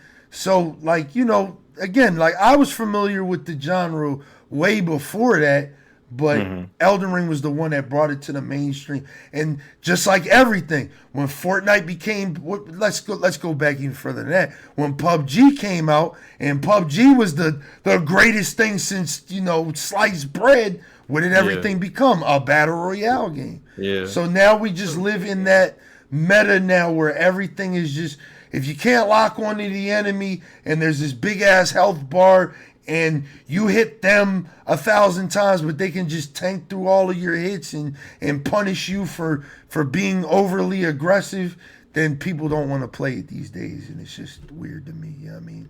Like, I don't know, man. It could just be something that some people just never experienced, and now that they've had a taste, they enjoy it and they go seek out more of it. Yeah, and that's fun. I think that's with every meta we've ever had. Again, if we want to go even further back, like when before Skyrim, we had like very small linear games where you just kind of like an Outer Worlds type game, even though Outer Worlds came out a couple years ago. But back in the day, that's the type of games we used to have where it was like you would travel from area to area to area to area. We didn't have this game where it was just this full-on open world that just felt alive. It felt real, and you could just get lost and invested into it. And of course, we had games like it. Before that, we had Oblivion, we had Morrowind, but Skyrim was the game that brought it to the mainstream and made it popular to where Ubisoft was like, fuck, if our game isn't fucking so huge that people get lost in it with all these towers over it, they're not going to want to play it. You know what I mean? Like, and then they did rinse and repeat that with like 90% of their franchise. 90%, dog. Like I said, like, fucking crazy. You know what I mean? Like, again, I've been gaming since I was a kid, so I've seen every trend that ever came out. I've seen the Pokemon trend. Then we had the Mario trend at the same time. So everything was a platform. The Spyros to the Bandicoots to the Conquer to all that shit. Like, I've seen every meta that ever came out. When Ocarina of Time came out, and Ocarina of Time fucking just made everything just be like, yo, like, look, we had Star Fox try to become a fucking a Zelda game. Remember with Star Fox Adventures? Like, it just went, it jumped Fox out of the cockpit, and now he's on the ground hitting people with a fucking staff, and he's got 3 hearts. You know what I mean? And shit good. Like that. It to me, it was good. It was all right. You know what I mean? Like again, we live in the gamers, and I've said this 1,000 times on the podcast, are fickle as fuck, dog. They are fickle people, man. They are very just. They live in a bubble. So when something penetrates that bubble, and it's something they've never fucked with before, it's like, damn, that's kind of crazy. I mean, I need to try that. You know what I mean? Like, where it's just, dog, like, just stop playing fucking generic games that, if like, we live in a world now where it's like, if my friend isn't playing it, I'm not playing it. You know what I mean? Like, everybody's like that now. Like, if my friend's playing Fortnite, I'm probably playing Fortnite. If my friend's playing Call of Duty, I'm playing Call of Duty. My friend's playing Forza, then I'm playing Forza. It's like people nowadays just don't go out of the grain to go against. That's why when I talk on this podcast, I sound crazy. Because it's like I just don't follow what everybody else is doing.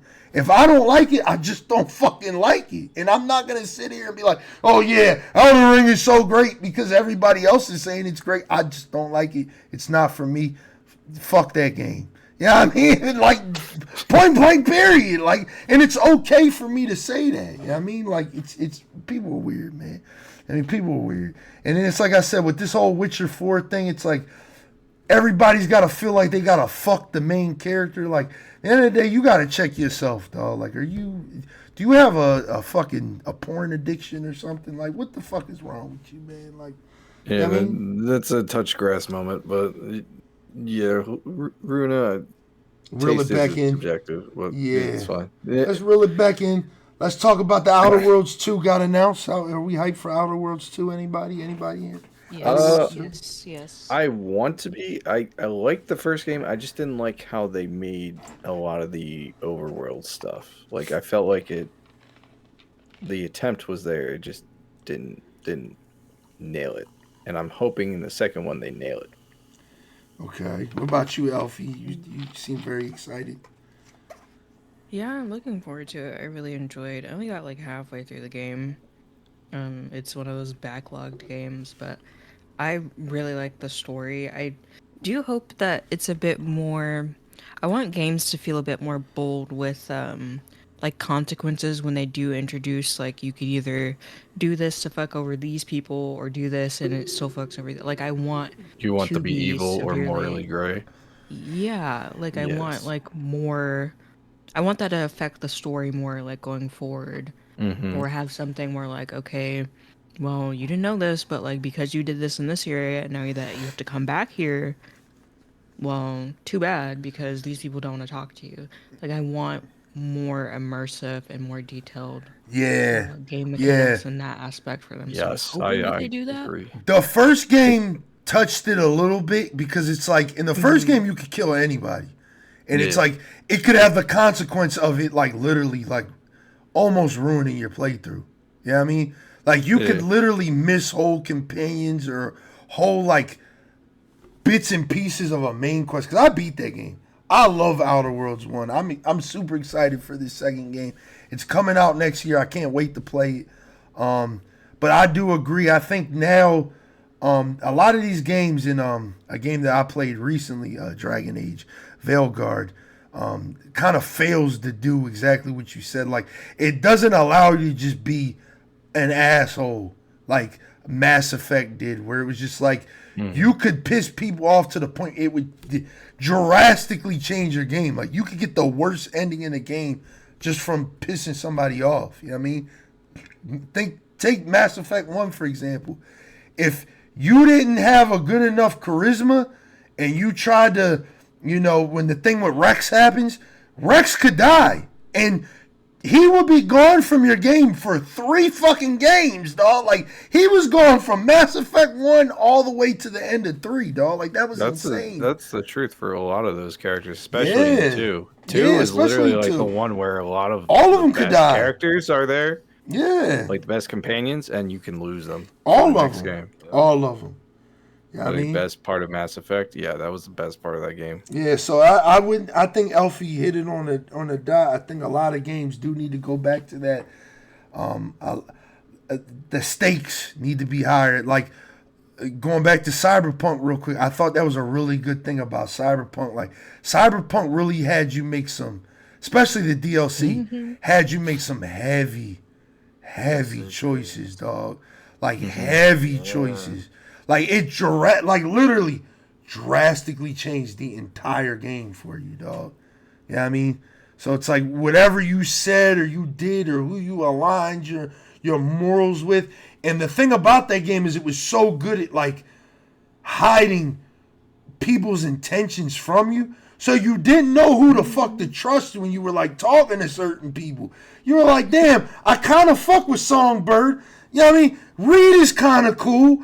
But man, fuck America at the same time. So it's like I kind of don't, you know what I mean, fuck with none of y'all. But at the same time, like y'all have something that I need. So it's like I gotta align myself somewhere. And it's like I think games need to do that more. But you know, CD Projekt Red is just too good at writing stories, dog. They're goated at this point, dog. They're goated.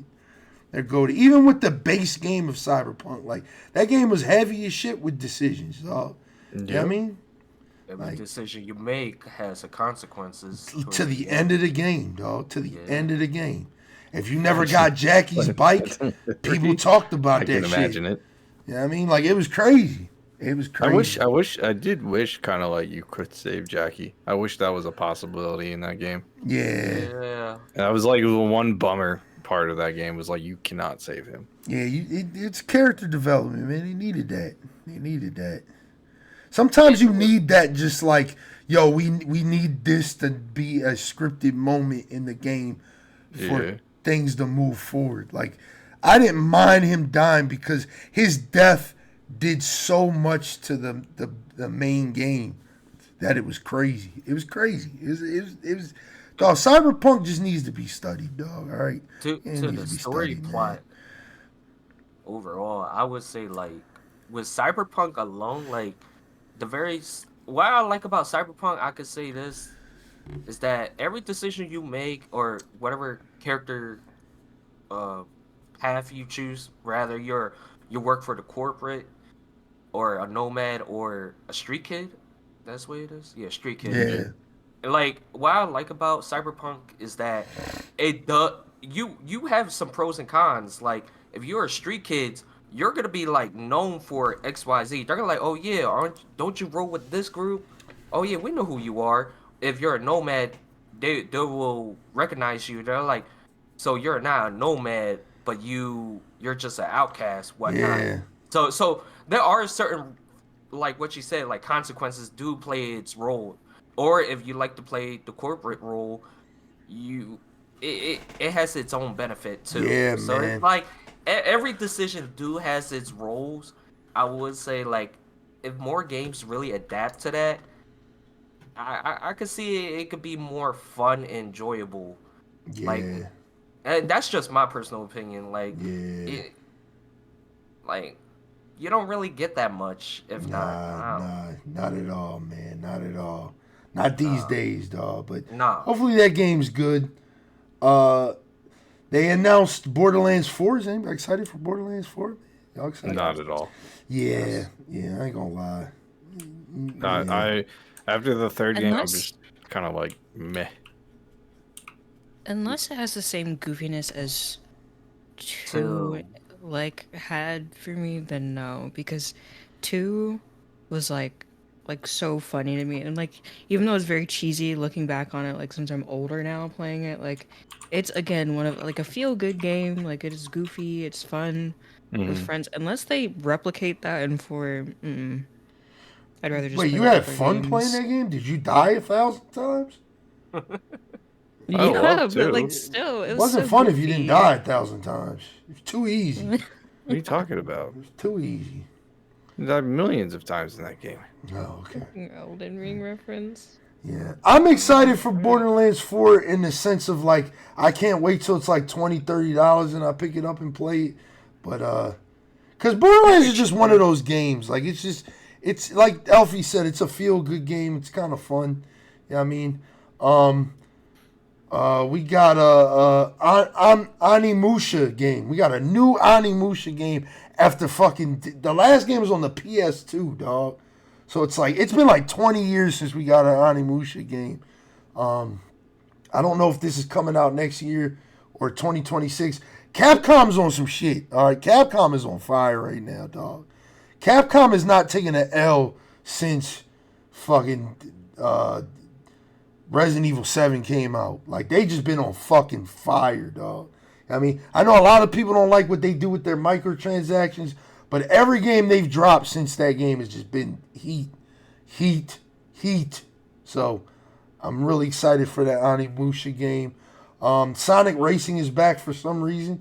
I never understood Sonic Racing because it's like, why would this man get in a car when he's faster than a car? But, like, I don't know, man. Sega, man. You know what I mean? Maybe he's doing the Fred Flintstone thing. He's actually running with his feet. I don't know, dog. Mafia, the old country, we got a new trailer. I'm kind of excited for this joint. You know what I mean? Mafia is like a cool, like open world, like GTA type game. It's pretty cool. I don't know how y'all feel about that joint. We got Slay the Spire 2. I know my boy Dr. Kaz is really hype about that. Slay the Spire 2. That's coming out. Last of Us Part 2 Remastered is also coming to PC. Huh? Yeah? I hope it works, because the last one that they brought to PC did not. Yeah. And then we're just going to talk about this last one. We got Turok. I can't wait for that. You remember Turok back in the day, bro? Yeah. The dinosaur game. Yeah, I hope that's good. So I hope is this it's a good, reboot? too. Is this gonna be a reboot? It looks like it. It's called Origins, so it seems like it's going to be like a because the little last reboot. Turok game came out was what, back in 2008?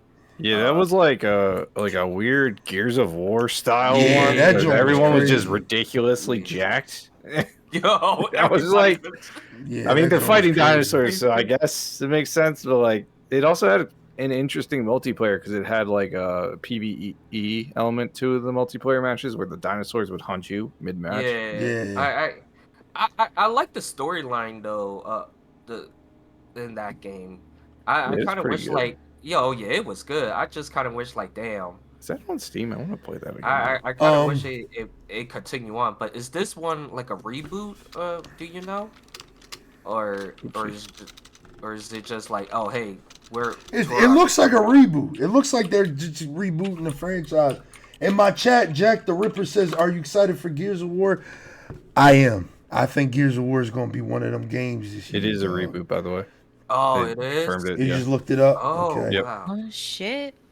Oh, I'm definitely have to get. Oh, and before we got to talk about the GOAT. We got to talk about the GOAT, man. All right. A lot Goat of people Simulator? in here may not know nothing about this. Y'all might be too young for this. But the guy who made Eco and Shadow Colossus has got a new game coming out. You know what I mean? So we going to dick ride that because I'm a big fan of Shadow Colossus. All right. Mm-hmm. I don't talk about it a lot on stream or anything like that, or on the podcast. But even Eknight could tell you I am a huge Shadow Colossus fan. That game is a art masterpiece. 12 out of 10 game. That game is amazing. Music, the world, the fucking the story it tells without even telling you shit, because the game has no dialogue to it. It has very minimal dialogue to it, but it tells a crazy story. So I'm excited for this guy's next game. It's called, the project name is called Project Robot. So I'm excited for that joint, man. Yeah, I'm excited for that joint. Do you know more about it, or is just Nah, like, man, that's all I know. I still gotta play The Last Guardian, so I might play that on stream next year. I do own it. I didn't play it yet, so let me know, Chad, if y'all would like me to play The Last Guardian, man. That's one of those games where you just kind of sit back and it's gonna piss Poe Nut off. Let me not say it, but have fun. You know what I mean? You have fun. Oh my god. I know it's hard. I know it's hard to fathom. You can just sit back and have a good time without, sitting up and, sweating and shit like that. But yeah, that's some of the games that they announced. We got a Okami sequel coming out. You know what I mean? Yeah, the Kami's another goated Capcom game. Shout out to Capcom. We got a new Virtua Fighter for you broke motherfuckers, you know what I mean, that like Virtua Fighter. And then now some other shit that, you know what I mean, I feel like we don't need to talk about too much. That we're going to probably talk about in the next 5 minutes because it's time, y'all. It's time. We about to give y'all our Game of the Year list, man. So like I said, me and E-Night are going to give y'all our top 5. And then once we get to number 2, we would like Rambo and Elfie to tell us their number 2. And then we're gonna get to number 1. One is gonna be y'all best game of the year. You know what I mean? So y'all ready to lock it in? Mm-hmm. All right. So this is the Infernal Gaming Podcast Game of the Year, y'all. Y'all ready? I'm gonna start it off, E-Night. Matter of fact, I'm gonna let you have it. Go ahead with your number 5, dog. Go ahead with your number 5. My number 5 is gonna be Pal World. Woo! That's a good joint. Good joint. Good joint. Good joint. Good joint. Tell us why. Oh shit! I have to say why. I only wrote down the name. Because it's fun. That's why. It's a fun survival game. It's got elements of Ark Survival Evolved, which I played religiously when I first started playing on PC, as well as on PlayStation 4. And even though Nintendo has nerfed the shit out of throwing spheres because they suck, it's still a nice game to play. The Pokemon with guns. It was just fun. It just works, man. I want Nintendo to take inspiration and not take them to court, but unfortunately, they rather take them to court. Than take fucking inspiration. Stupid. Yeah, unfortunate, man. What would you rate Power World? Because we didn't really give it a rating back when we talked about it way back in the beginning of the year. What would you? I want to say because it was kind of like it's still got stuff that I'm kind of waiting for like versus battles and shit like that. Yeah. I kind of want to give it like a nice solid 8 out of 10. Yeah. Because like it was an unfinished game. There is no real overall narrative. Yeah. So. It's like, I'd say for just gameplay alone, it's an 8 out of 10. Yeah, I'm waiting for Power World to come out with crossplay. Once that game gets crossplay, I think I can give that joint like safely like a 9 out of 10. I really like Power World, but when that game came out, it came out on PC and Xbox, but they couldn't play together. And that kind of pissed me off because I bought it on PC and I had a lot of friends on Xbox that I wanted to play with. So it was just... And now it's out on PlayStation, and it's supposed to be coming out the mobile. So it's just like, damn, like we get some crossplay. Why isn't it crossplay? Yeah. I don't know what. Sorry, allergic to it. It could be just a design issue where if they try to make it crossplay, it just doesn't work. From what I heard, with a lot of these games, right, that we scream, why is there no crossplay? A lot of times it's the engine itself. It's not a thing of like a server issue. It's the engine itself just can't compute crossplay. But it can't compute. Isn't it on Unreal 5? I thought. I don't know, man. I just know that I'm not saying for this game in particular. It's just like when I heard like a problem with a lot of these games of why they don't get crossplay is just because again it's an engine issue. You know what I mean? I don't think crossplay is hard for this game because again it's in early access. It's probably Unreal Engine 5. It seems like it's an Unreal Engine game. So hopefully they get that. Because I said it earlier, like maybe like a month ago. I would love to come back to playing Power World, dog. You know what I mean? I'm going to give an honorary mention to Power World on my list. You know what I mean? There's a lot of games. Developed in Unity and then switched to Unreal Engine 5, which might be a reason why there's no crossplay. Because like it's probably just some sort of issue during the Switch. I'm not sure. Maybe they'll bring it to it later when it's fully like released and everything, but still. Yeah, hopefully. I would love to get back on Power World, man. We played it religiously when it came out, dog. Over here. I was hooked on it for a good bit. Yeah, we had like a server that we paid crash for. Cab. Yeah, I remember that controversy. We had sneaky. We had a 24/7 server up. You know what I mean? That shout out Jay, he paid for, and we played the shit out that game, dog. That game was. Power was a good time. That's an honorary mention. I mean, for me, there's a lot of games that are like a honorary mention. That far. There's a lot of games I will put as like an honorary mention this year. Just to go in before I give my 5, there's a lot of games this year that came out to me that just were like, this is an 8, this is a 9. This is a 9.5. It's not a 10. It's like a 9.5. I think last year we had like nothing but bangers. Like everything was like a 10. It was like 10, 10, 10, 10, 10, 10, 10. The year before that was like 10, 10, 10, 10, 10, 10, 10. It's like this year was like a very chill year for games. So it's like all of my games that I'm gonna say are all 9s and ups. You know what I mean? Power World TFD Blops. What do you mean? What the fuck does that mean? Jay. Power World TFD Black Ops. Yeah, I mean, what is the first Descendant? The first Descendant? Are you serious? Did that come out this year? Yeah, it did. Yeah, I give first Descendant. That would be an honorable mention as well. Black Ops 6. Ooh. But my number 5 game is gonna be Helldivers 2. Really? Helldivers 2, dog. I mean, this one was hard for me because I was like, I want to give it to Warhammer, but like I just haven't played Warhammer a lot. Like I haven't played it as much as I like. Helldivers had me when it had me. When that game had me, it fucking had me. It still fucking has me. Dog, now since they got the Illuminate, I want to go back to it so Come bad. back. I'm coming back. Next Thursday. I'll probably come back tonight. I'll probably play some tonight. But it's just like I give Helldivers its flowers.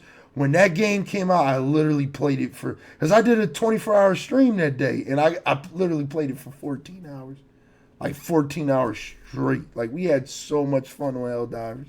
And it's like, I can't wait to get back in that game. But it's just, I don't know. It's one of those things where it just kind of got lost in the everything else that was coming out in that time. And it was just like, you know what I mean? Like a lot of games that we're going to talk about later on in this podcast. It was just one of those games that unfortunately, like, it just got put on the back burner. And then once other shit came out that I was just more interested in, I just kind of let it go, man. But I give it a 9 out of 10 still. It's still a solid 9 out of 10 game. I mean, I had a lot of fun with Helldivers, man. You know what I mean?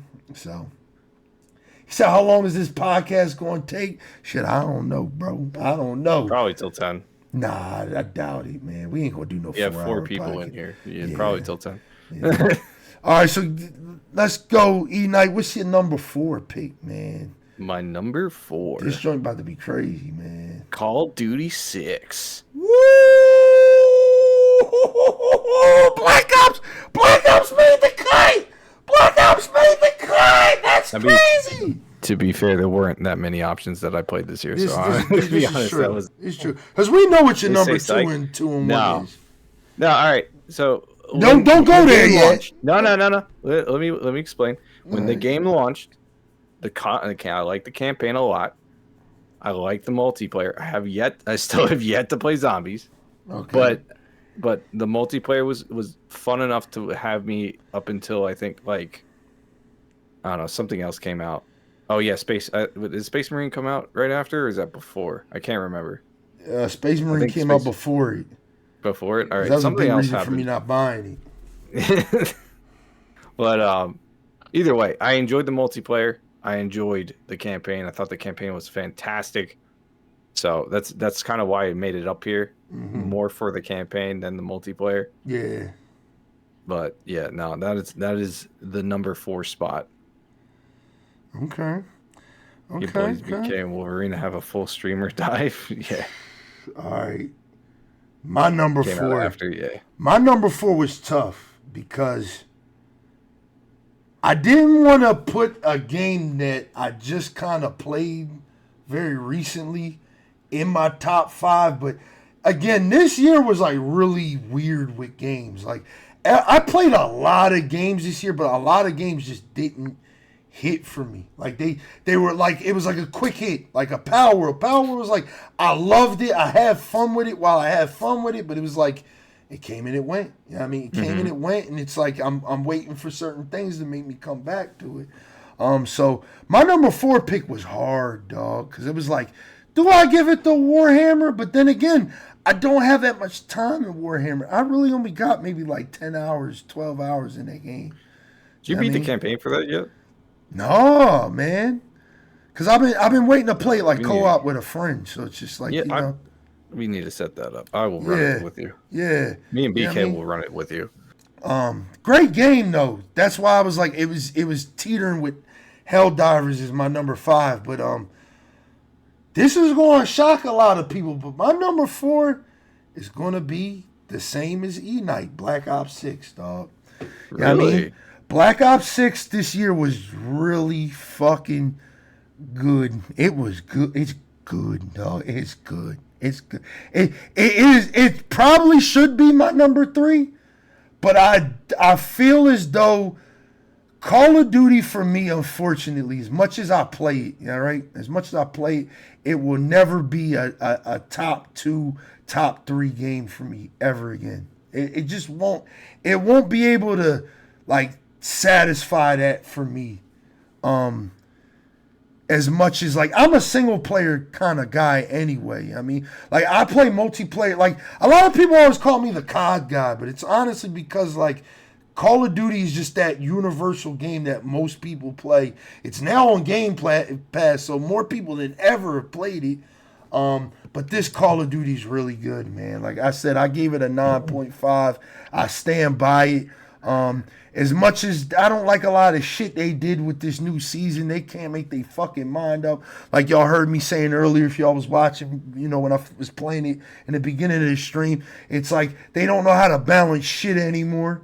You know what I mean? They got a one-shot sniper in the game after they promised us none of the snipers were going to be able to do that as consistently as that gun does. That gun just, you can shoot somebody in the toe and it's a one-shot. It's fucking annoying. You know what I mean? It's fucking annoying. But, you know what I mean? It's a great game. Multiplayer is I'm going to start the campaign. Campaign was fire. Zombies is fun. And then, y'all know I'm a multiplayer guy. I'm almost Prestige 10, baby. You know what I mean? Hold up, Jay. I'm coming. Come on, Jay. I'm almost there, dog. I'm coming. Almost Prestige 10. Was using that sniper last night. Oh God, you're part of the problem. Yeah, part of the problem. Part of the problem. It's all good. But yeah, that's my number 4. 9.5 out of 10. I stand by it. That was one of the best. That was probably the best game in a long. Like that was. Best Call of Duty in a long time. Deserved it. Even though I think when we did the podcast in 2022, I did give Modern Warfare 2. I put it in like my top 3 or something like that, but that was because I didn't play a lot of like games and stuff that year. You know what I mean? That I really was like, damn. Mm-hmm. You know, so yeah, Black Ops 6 is lit. What's your number 3, Eknight?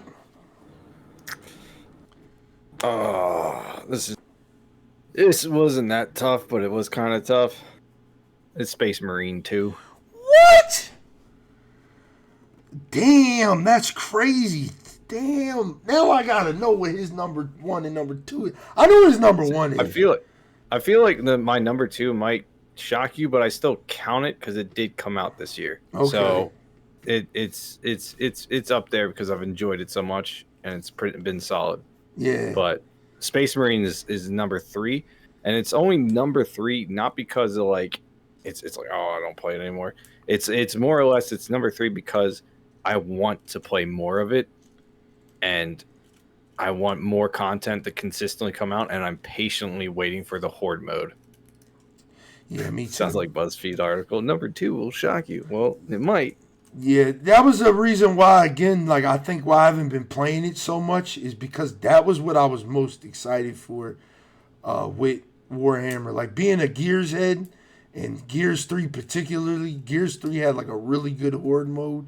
So for this game not to come out with that Horde mode kind of hurt me a little bit, but I'm patiently waiting. I'm patiently waiting. You know what I mean? So I'm hoping that's going to be fun. We will be there for that. Wow, I'm excited. I'm excited to see your number 2. All right, so my number 3, right? Recency bias is out the window with this, right? But I'm giving it to Stellar Blade, man. I'm giving it to Stellar Blade. Like I was gonna give it my number 4 and put COD as number 3, But me being a single player guy and really just kind of sucked in to Stellar Blade the way that I was, like, I'm already starting my second playthrough off stream. Like, I've already started it. I beat the game on stream, and now I'm starting my second playthrough to get the other endings and shit like that, and get more costumes to make Eve look like a better bitch. You know what I mean? I'm trying to, get her. What did Elfie say? The bust down 20-inch. You know what I mean? I'm trying to get 30-inch bust yeah. down. I'm trying to get Eve to look good, man. You know what I mean? I'm telling you, that game is so good, dog. If you haven't played Stellar Blade, when it comes to PC, please pick it up. It is a good Souls-inspired game, dog, because it is. It's really just a Souls-inspired game. It's not as hard as a Souls-like, but you can tell it takes a lot of inspiration from the Souls games. And it's quick really question, fun. and on that note, did you beat Fallen Order? Yeah. And you beat the sequel too, right? Yeah, I put the second game in that was like my number 2 game last year. Okay. When we did continue. I really fucked with that joint. You know what I mean? I really fucked with that joint, but that's because I'm a Star Wars. Souls like. You know what I mean? Jesus. That's why I'm the Star Wars guy. But yeah, Stellar Blade, really good. Play it. I give it a 9 out of 10. All right, I give it a 9 out of 10, and I'm gonna give it a 9.5 out of 10. Right, I'm gonna give it a 9.5 out of 10. I wanted to give it a 10 out of 10, but the only reason I'm not, and me and Angel have talked about this. Shout out Angel in my chat, is that the story kind of sucks. Like, the story is explained to you in the first minute of the beginning of the game. It's like, your job is to hunt the Alpha Natiba, and that's all it is. It's literally a Zelda game. Go down there, kill a bunch of bosses, and when you get enough bosses, you get the master key, and that unlocks the ultimate Natiba, and you fight him, and then that's it. I mean, that's it. It's a very... I think what it does for me is that the world is really interesting, like the character designs, like, not talking about Eve, but like the NPCs, like how they're like half human, half machine is really dope.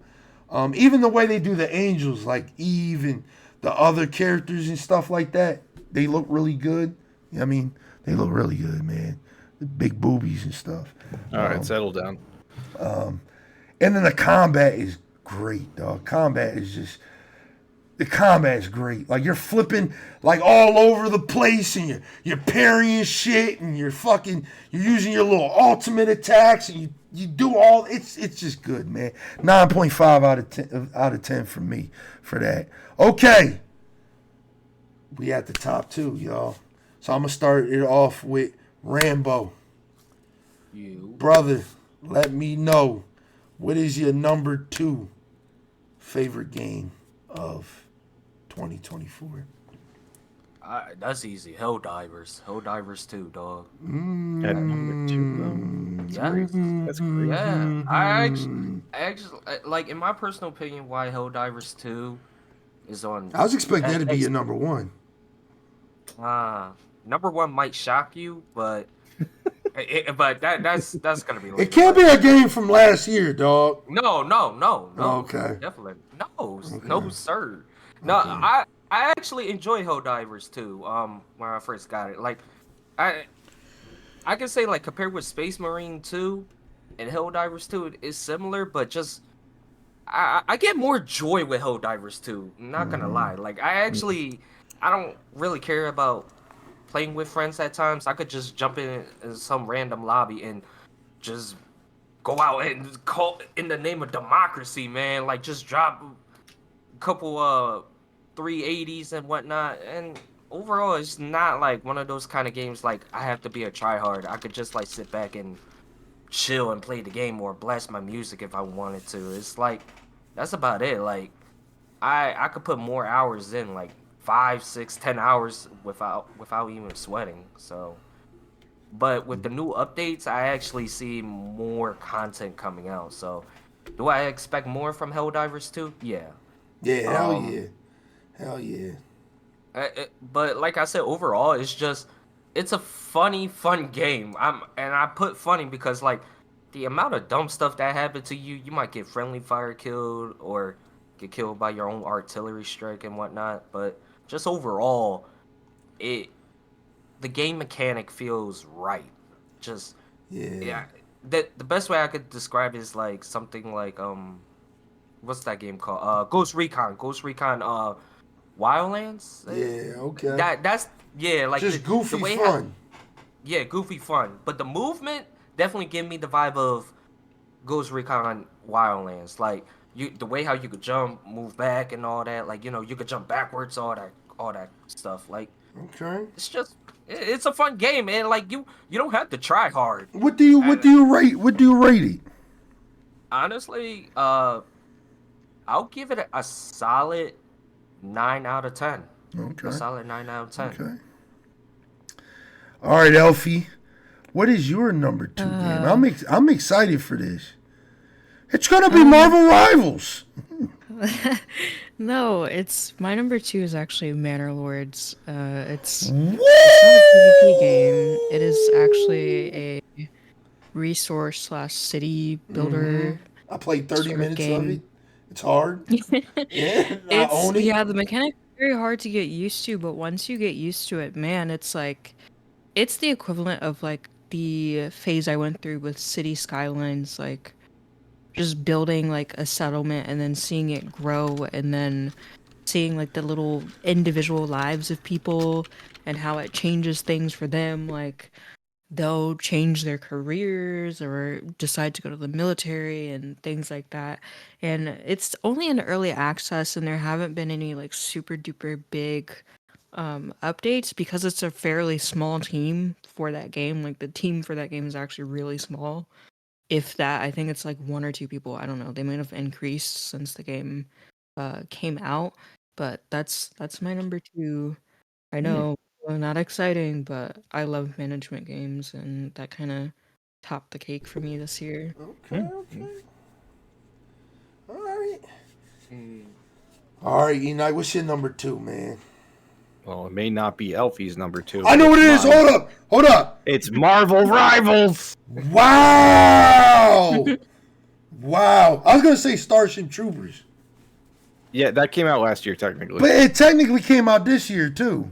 No, it came out of early access this year. Yeah, I don't count that. Okay, I count all right. Okay. Yeah, I don't count that. Really? I thought it came out this year. It came out officially for Xbox and PlayStation and PC out of early access, but it's been in early access for PC since 2023. Because I was playing it last year. And honestly, the state of the game now versus the state of the game then is not super different. They added a lot of stuff. Yeah. It still needs more polish. Okay. And it would have been my number 2, but I still count it as like a last year's game because that's when I played it. No, it's been Marvel's Rivals. I've been having a lot of fun with the game. It's solid multiplayer game.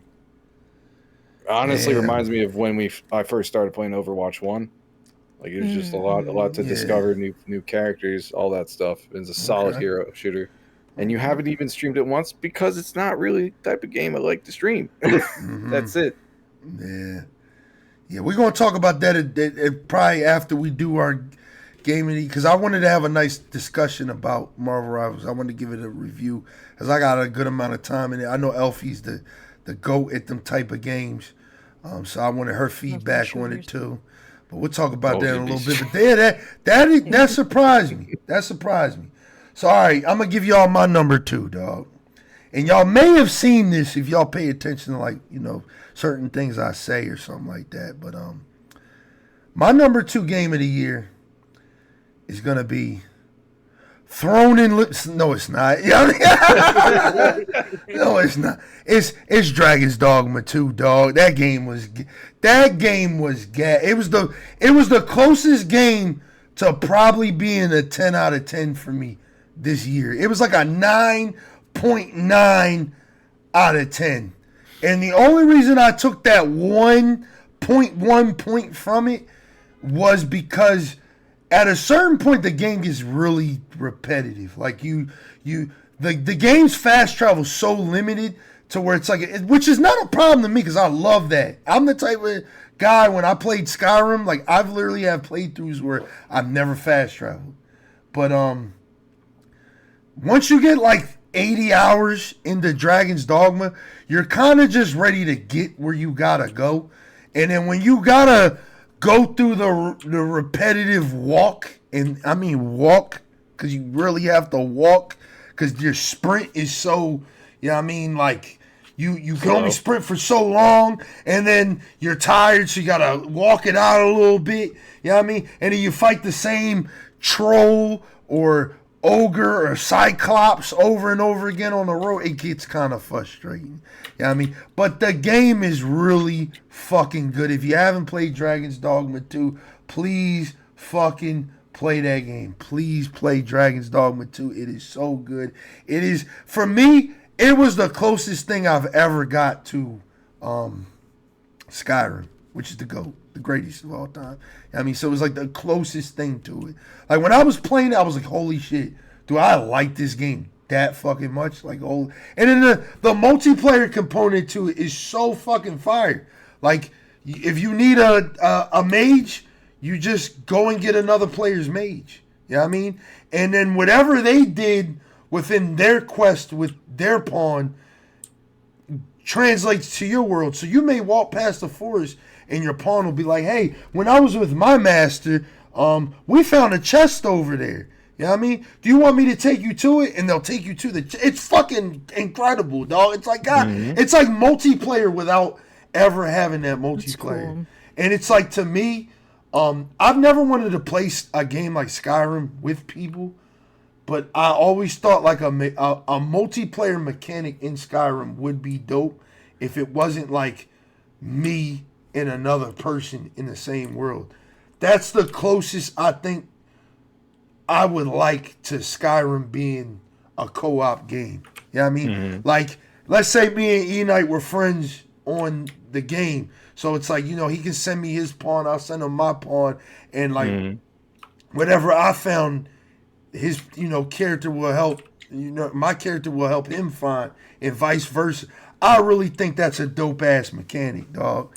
And it's like you got the disease, whereas if you keep the pawn for too long, it could literally destroy your entire playthrough. Like, this shit is gas, dog. Like, you know what I mean? If you keep a pawn for too long, they could literally like go rogue and kill everybody in your town and summon a dragon, and then a dragon will come down and literally kill like the entire town, dog.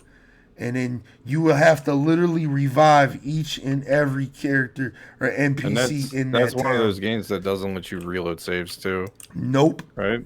Nope. Yeah. The game is gas, dog. The game is fucking fire, dog. Like, my first time, I think it was one of the first time I rode a Griffin, I was like, yeah, this game is incredible, dog. Because it was like, I just got on a Griffin to do damage to it, and then it just took off. And took me halfway across the fucking map. So when I finally killed it on the other side of the map, I was in like an area that I should have not have been in. I was way too underleveled to be in. And it was like the fight out of that was like, it was peak, dog. It was peak. It was epic. It was awesome. It was amazing. Game is great. Game is great. I would honestly give that game a 10 out of 10, dog. Like, but I'm just petty. I'm going to give it a 10 out of 10, though. You know what I mean? Game's great. You know what I mean? It's just that one little thing. It's just like, damn. Like, I'm telling you, once you get like 80 hours in, you're going to want the game to be the fuck over. And you're going to just want to get to where you got to go immediately. And it's going to piss you off that it's just not like that. You can only ride the ox carts at certain times of the day. And during your fast travel, it can get attacked. So you can be halfway to your destination and the ox cart will get attacked and it'll just load you into a griffin fucking your ox cart up, and now you got to walk the rest of the way. You know what I mean? Crazy. And it's random. It could attack you in halfway on your journey, almost there, or like you literally just got on a cart. You know what I mean? It's crazy. Game's good. Play it. Please play it if you haven't played it. It's amazing. All right, man. Rambo, I'm excited to see what your number one game and don't is, forget dog. the meat. All right, hear me out. There's about 2 games. Oh man, we said. Look. It was hard to decide. All right. You gotta pick one. I know. All right. Hey, listen. It's hard. All right. My number one is Black Myth Wukong. Okay. You played that joint? No. But wait, what? What the fuck? Hold up. Did you say no? I didn't play it. Hear me out.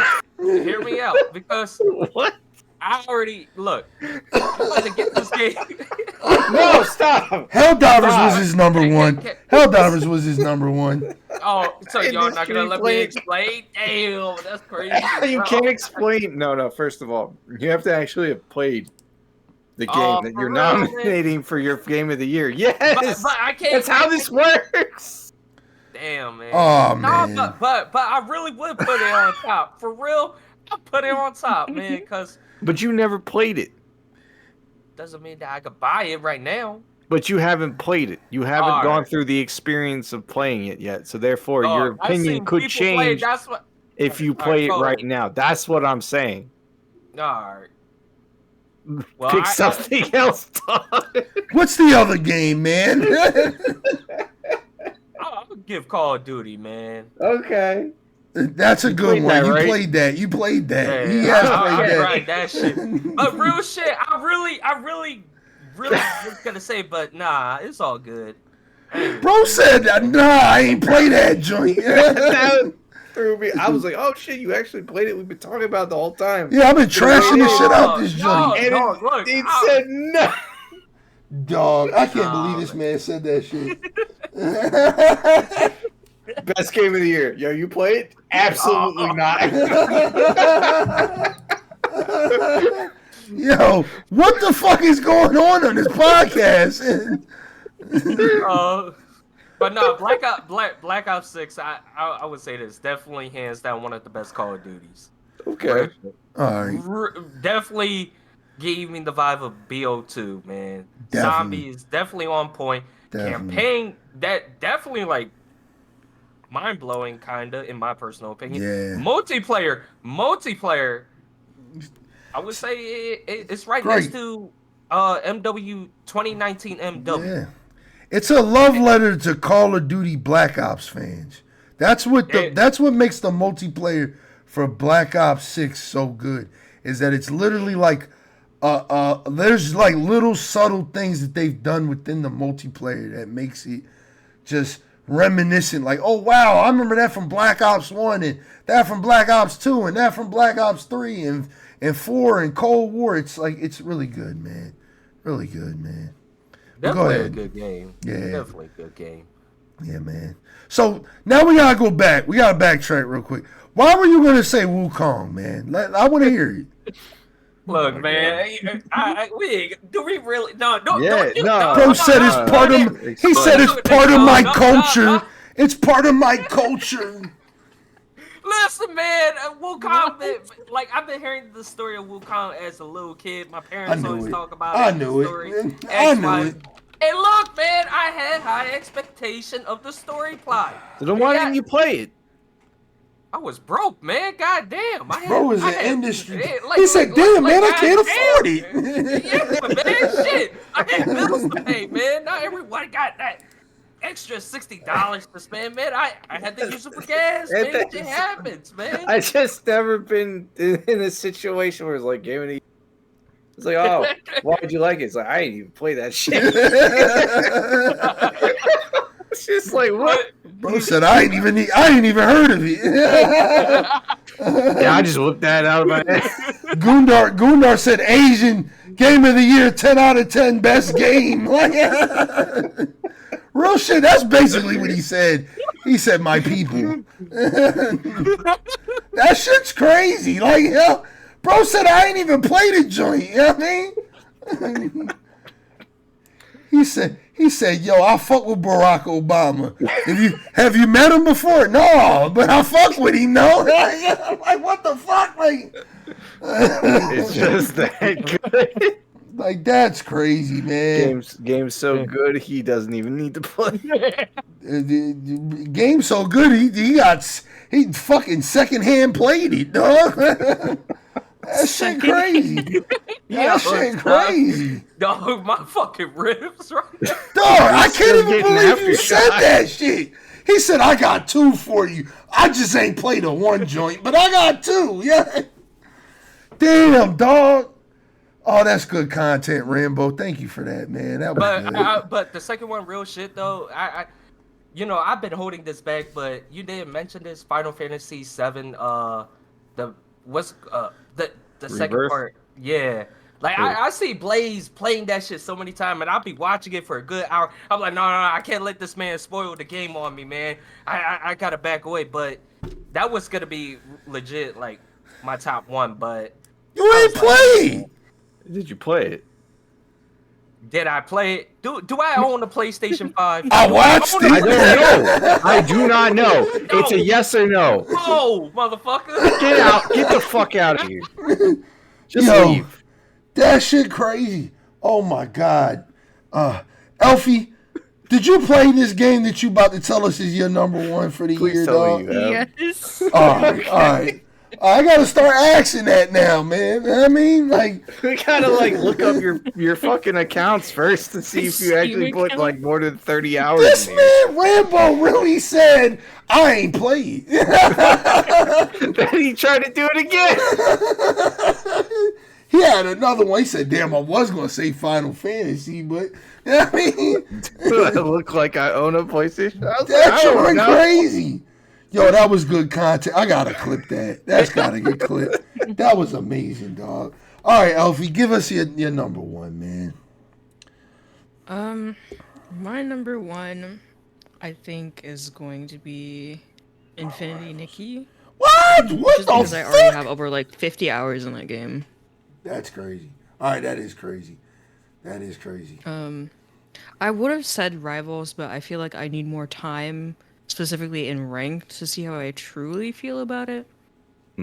But Infinity Nikki, like I said, I'm done up until the current story update. Like I've finished the current area and region, and now I'm just doing like side stuff to collect different things. But it was overall like a really, really fun game, immersive game. Like for me, it's the same level of excitement that Honkai Star Rail had for me. And if Honkai Star Rail came out this year, I would have put it at number 1. But Honkai Star Rail's story is just so good. And when it came out, like, I was just boggled. I was like, oh my God, it's a free-to-play game, and the story is this good, this immersive. Obviously, there's microtransactions in Infinity Nikki. It's a gacha game. But you really, honestly, don't even need to buy anything in that game to have fun. Because, 1, they give you so much rewards for the game launching, but also you earn so much in-game currency just running around and exploring things, and you can do so much. Like, it's a game That's good shit. that also like cares about their photo mode. Like you literally have to use the photo mode for certain quests and like to earn different like achievements throughout the game. There's a landmark system where you can take pictures by it. There's different photo challenges that use perspective, so you kind of have to like, they'll be like, oh, like I need to see a bird in a cage, and you have to take a picture of a bird that's sitting on a bush way behind a bird cage, but you have to make the picture look like the bird is in the cage. Oh, that's dope. Dirty, I know, but it's really cool. It's a really good game, and so that's my number 1. Okay. Hey, Gundar in my chat said, I respect that. She wants to feel like a girly pop queen. I feel I it. really do. I just want something after I'm done raging on Rivals, after I'm done raging on Overwatch.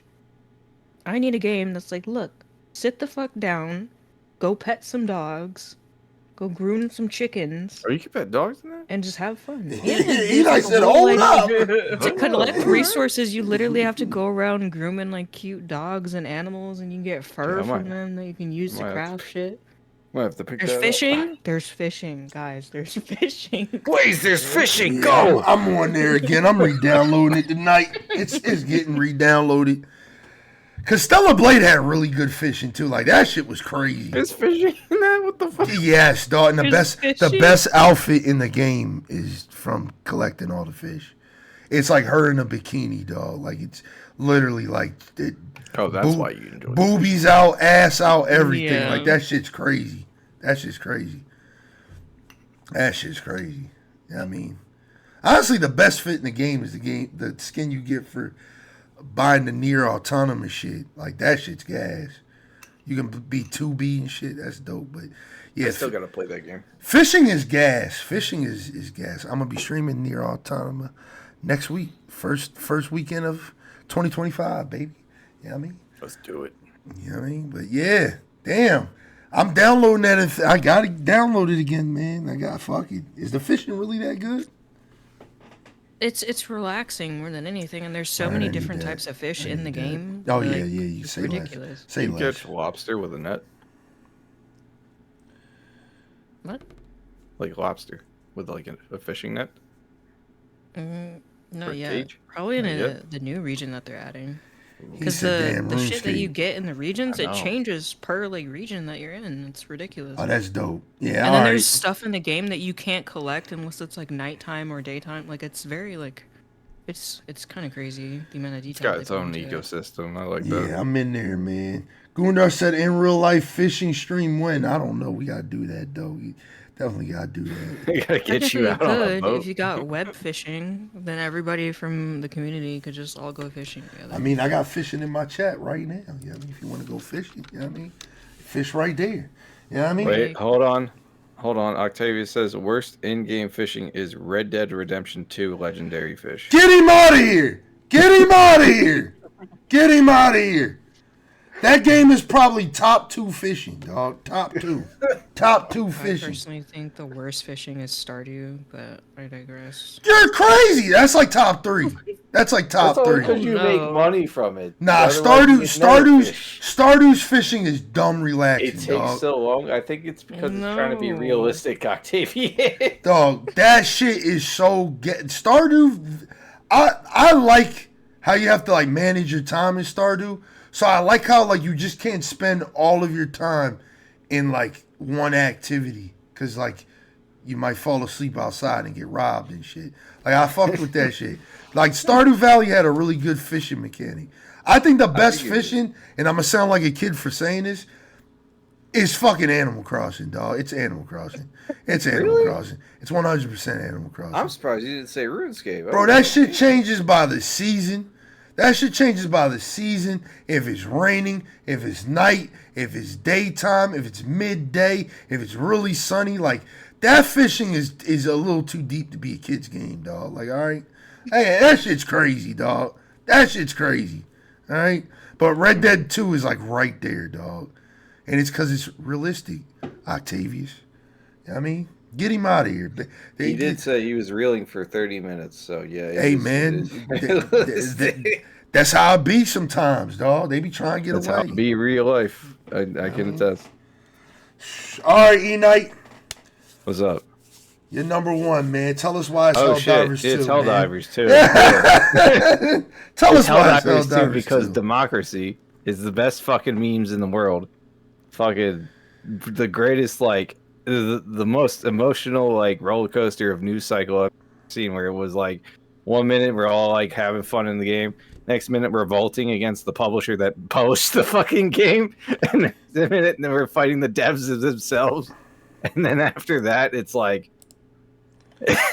It's like the comeback on the Game Awards. Like literally, I stopped watching the Game Awards to dove down. Like we were playing Helldivers as the Game Awards were doing it. I think Octavius told me, or somebody told me in chat, they dropped the Illuminate and to go download the update. And I literally ended stream so I could go do that shit. Like That shit crazy. like that game has been a nothing but fun for me. And it's like right up my alley with like horde shooters and just stupid like Goofy ragdoll stuff, style yeah. mechanics and shit. But at the same time, like it does reward like expert level of play once you start nailing down mechanics. So like, and it's also great with friends. So It's very good with friends, dog. Very good. Shout out Helldivers 2, man. What do you give that game? It's a 10 out of 10? 10 out of 10 Okay. with a badass seal of approval. Yeah, the Liddy Gang seal of the Infernal Gaming Podcast seal of approval. All right, y'all. Is it Final Fantasy? Of course. Okay. It was the best game this year, dog. The fuck? Dog. I thought you were gonna say Astrobot. No, I ain't played. I ain't trying to be like Rambo, nigga.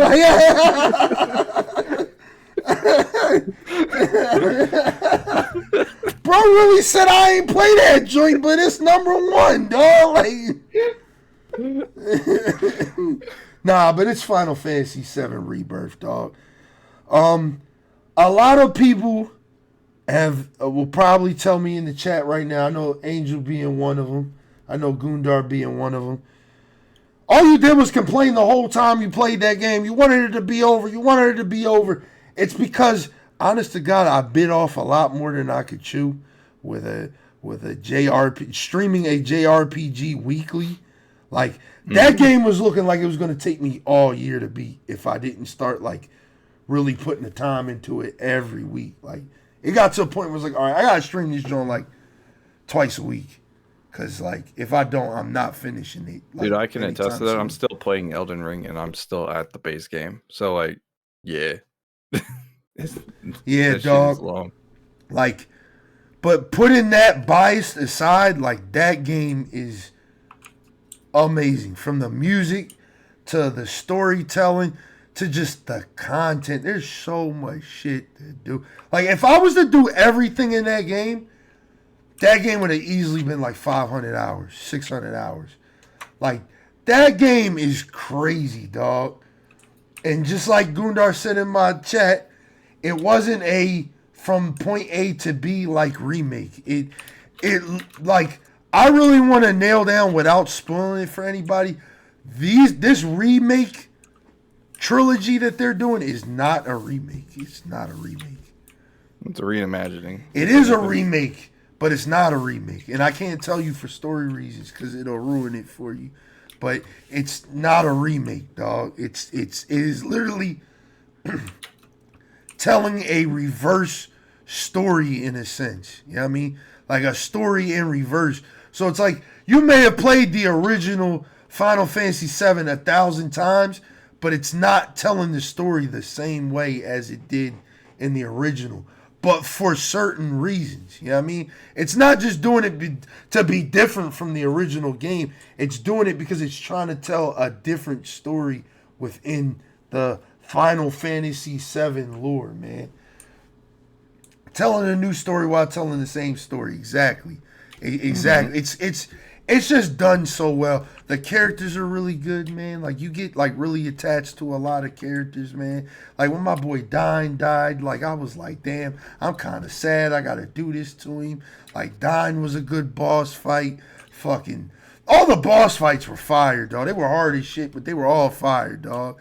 The ending is just, like, 20 out of 10, like, full octane hype. Got you sad as hell. You know what I mean? With the air theme playing in the background and shit. It's like, oh man, this man trying to toilet the goddamn game. Dog, it's so much, dog. It's so good, dog. It's so fucking good, man. It's so good. If you haven't played it, that's another one. Please play it, dog. Please play it. You know what I mean? Stick with it because it's a long fucking journey, dog. Like, the remake part 1, you could beat it in like 20, 30 hours. This joint, expect like 70, 80 hours. I think I clocked in like 70 hours when I finished it. And that was because at a certain point, I just made a beeline for the end. I was like, I got to get the fuck out of this game, dog. You know what I mean?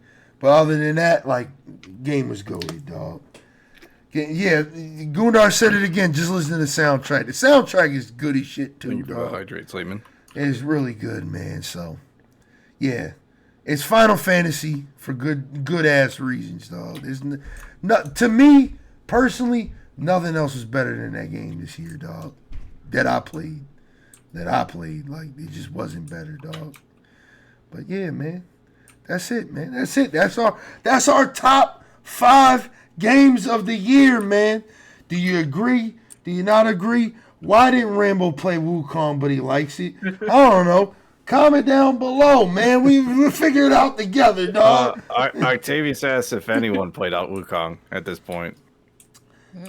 It's just not worth it, man. It's not. Again, the hype for that game was just because, again, like when Shroud was like, if this game doesn't win, it's just like, okay, Shroud, the guy that plays Call of Duty for a living, or oh, my fault, Valorant. Oh, my fault, another generic shooter or generic MMO game. My fault.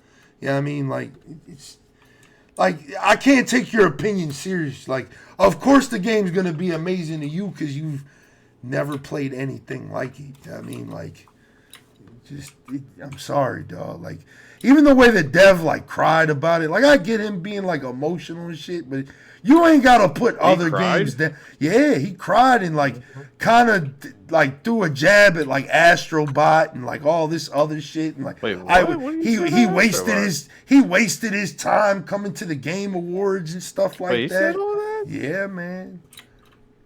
That's crazy. All because Astrobot is fun, dog. Imagine that. Imagine just making a fun game that people fuck with. You know what I mean? I think overall, just in general, like you said earlier during this podcast, is that a lot of certain games really copy off of each other. Is like at this point, it's like it's a clone after to another. It's like, bro, man. where's the fun of it? Yeah, like, man. Where's the fun? Yeah, man. So, yeah, like you need the fun. Like, bro, if I'm playing the same game that just feels the same as this game, I might want to go back to that game. It might leave this game hanging. Might come back a month or two later. Like you might have to, Octavius. Like for me, damn, he said Stormcloaks or Imperials. Answer decides if you get a follow. That was an easy decision for me. Number one, it's Imperials all day, dog. It's Imperials all day, man. We trying to unify Tamriel, dog. All right, we don't really fuck with the what are they called in that game? Fuck. Stormcloaks? Not the Stormcloaks. The elves. The elves. What are they called? The Old Mary Dominion. Yeah. Ultimary Dominion. Yeah. That's what I was thinking of. Yeah. We don't really fuck with them, but the Imperials, man, like we gotta unify the Tamriel, man. Stormcloaks, man, like I'm not gonna lie, what's his name? Ulfric Stormcloak. He's not a good leader, dog. And he's literally by separating Skyrim the way that he's doing with all of his shit, he's just making Skyrim a worse place to live, man. The Thalmor, that's what I was thinking about. The Thalmor. Yeah, he supports the Empire. Yeah, nah, man. Listen, if we unified all of Tamriel, I'm telling you, we could overthrow the Thalmor. That's going to be Elder Scrolls 6, man. I just spoiled it for y'all. You know what I mean? I know. I thought Elder Scrolls 6 was going to be in Hammerfell? Yeah, Hammerfell. We don't know yet, man. Nah, man, we don't fuck with Ulfric out here, man. He doing too much, man. He killed the High King, man. He plunged fucking Skyrim into chaos, man. Nah, man. We gotta come together, dog. It was a fair duel with the High King. Yeah, but like it's always the old man. Damn, are we really having this debate right now? Like, I mean, it's the game was like out 10 years ago. I'm going Imperials every time. Like, don't get me wrong, the Stormcloak storyline is fun to play.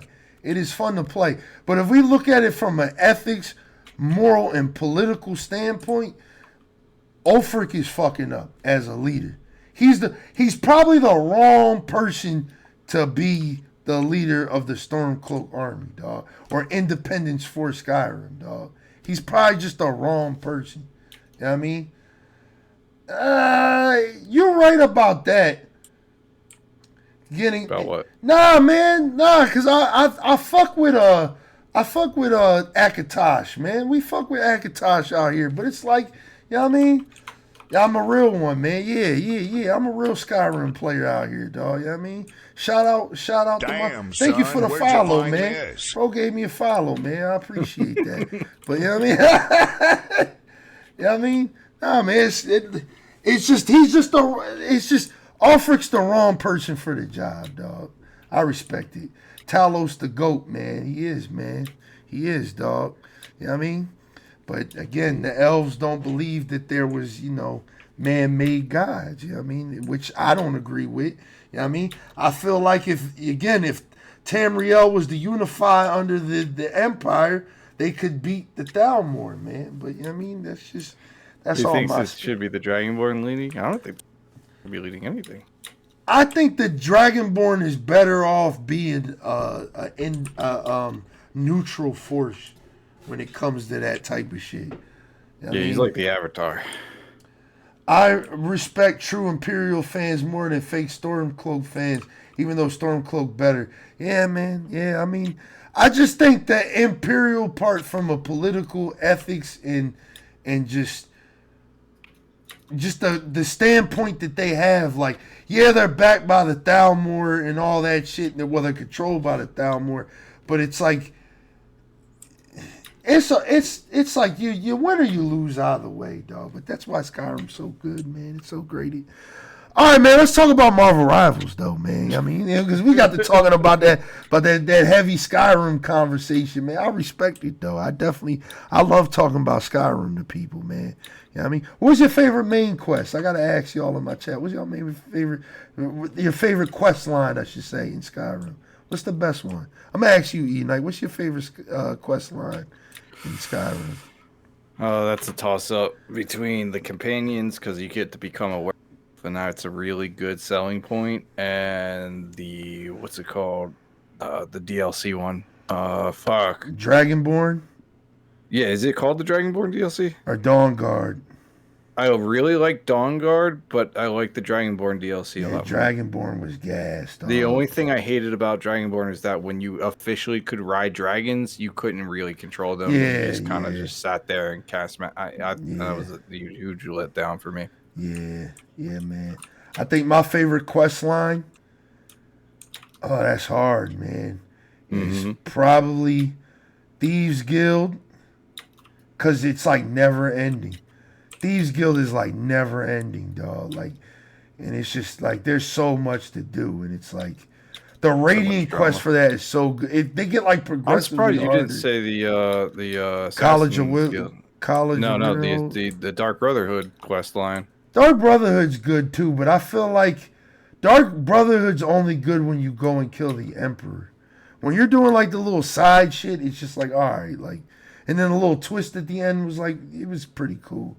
But I think it's like Thieves Guild or Dawnguard, because Dawnguard's so good. Regardless of who you align with, it is so good, dog. But yeah, let's talk about Marvel Rivals, man. So boom, Elfie, give us your review of Marvel fucking Rivals to close this podcast out, because it's gonna be our last topic before I let y'all go, man. You know what I mean, give me everything, y'all, because you've got the most time with it. So you probably hold the most weight out of everybody here.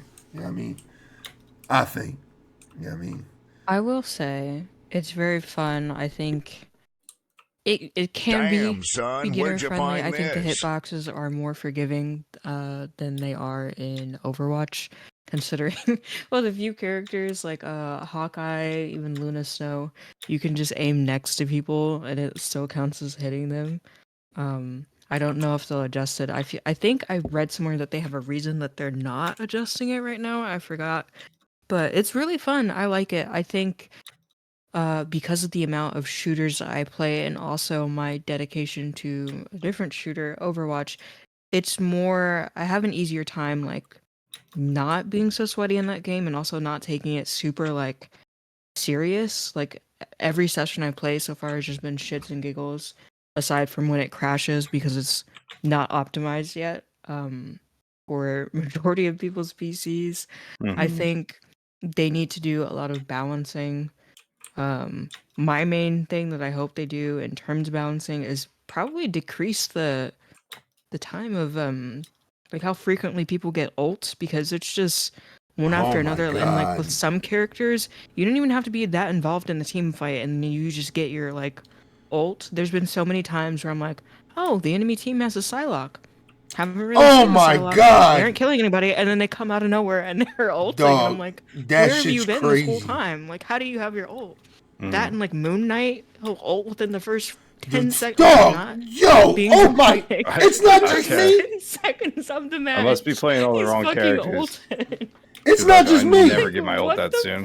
That's crazy. Yeah, no, man. it's so soon. I literally had a match last night where it was like, you know, it's the first team fight, and the Magneto already had his ult, and I was like, what the fuck is going on? Like, who and how are you getting your ult so fast? So I think they need to balance that a little bit more. Despite this is gonna get me flamed, I do think Marvel Rivals needs a role queue. You bitches do not know how to tough it out and choose support.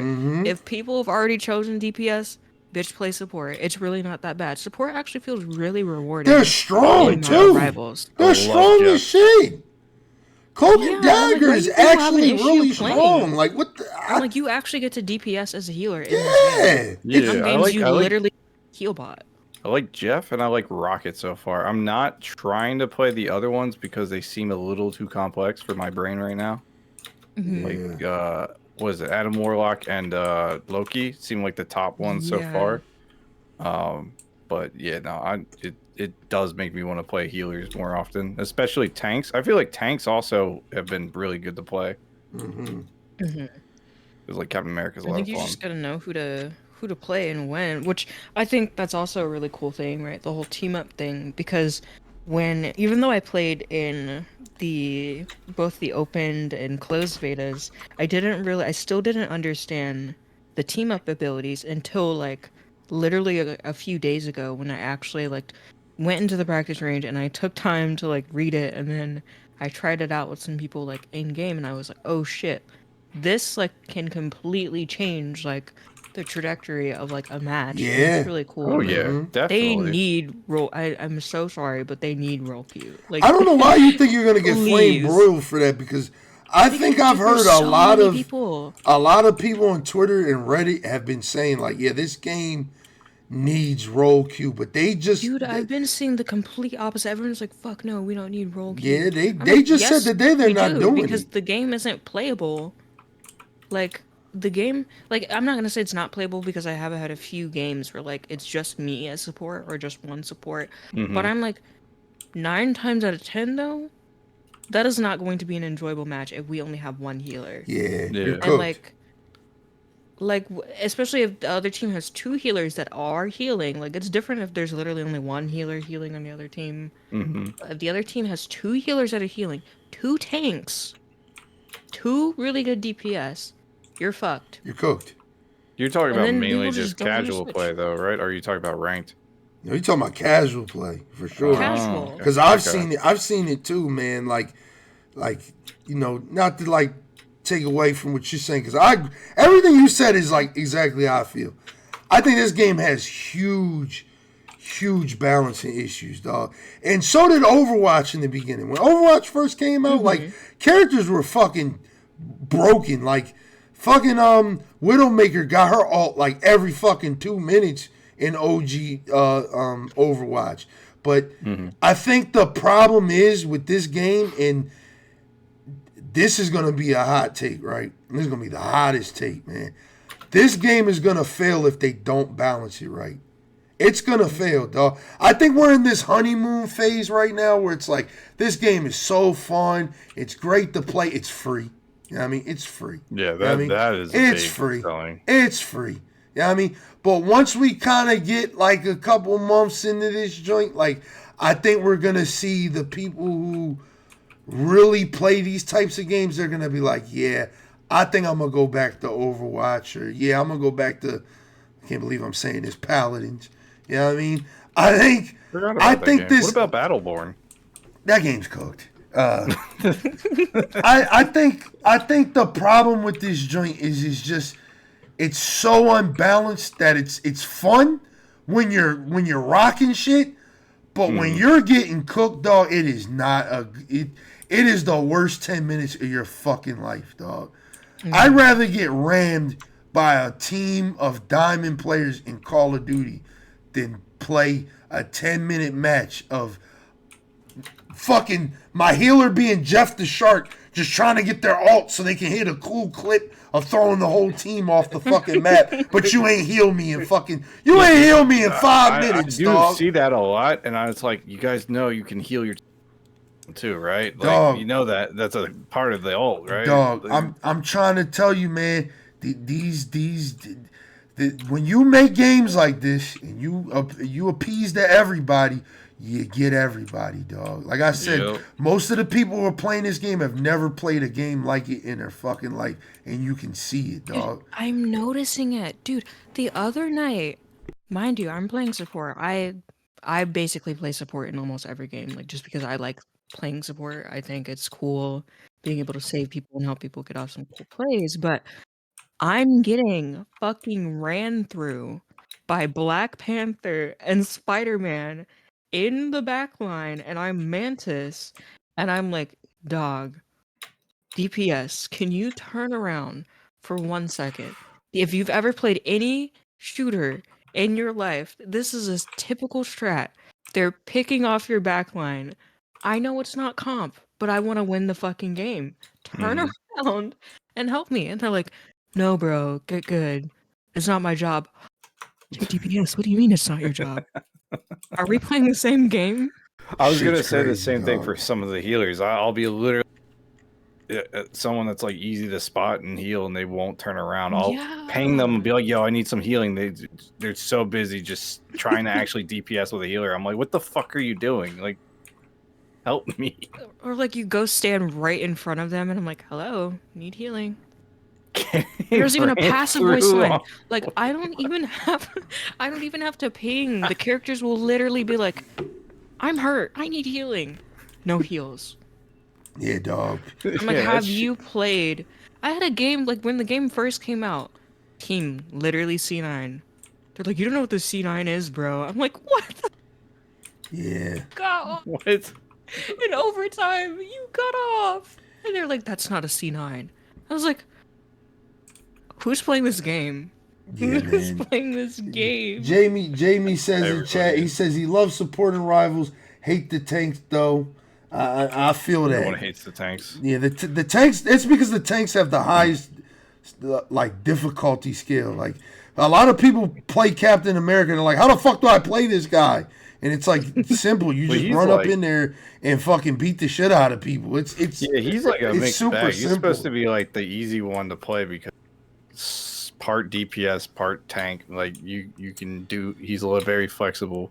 But the other ones are like more like strategic. Like Strange is very skill based. Yeah, he's like, hard, dog. He's hard to play. Like especially if you don't use his F at all. Like you are kind of fucking yourself if you don't team up with like Hawkeye or Iron Man or somebody with that shit. Getting ran through by Black Panther was not on my bingo card tonight. No, it was not on mine either. Yeah, man.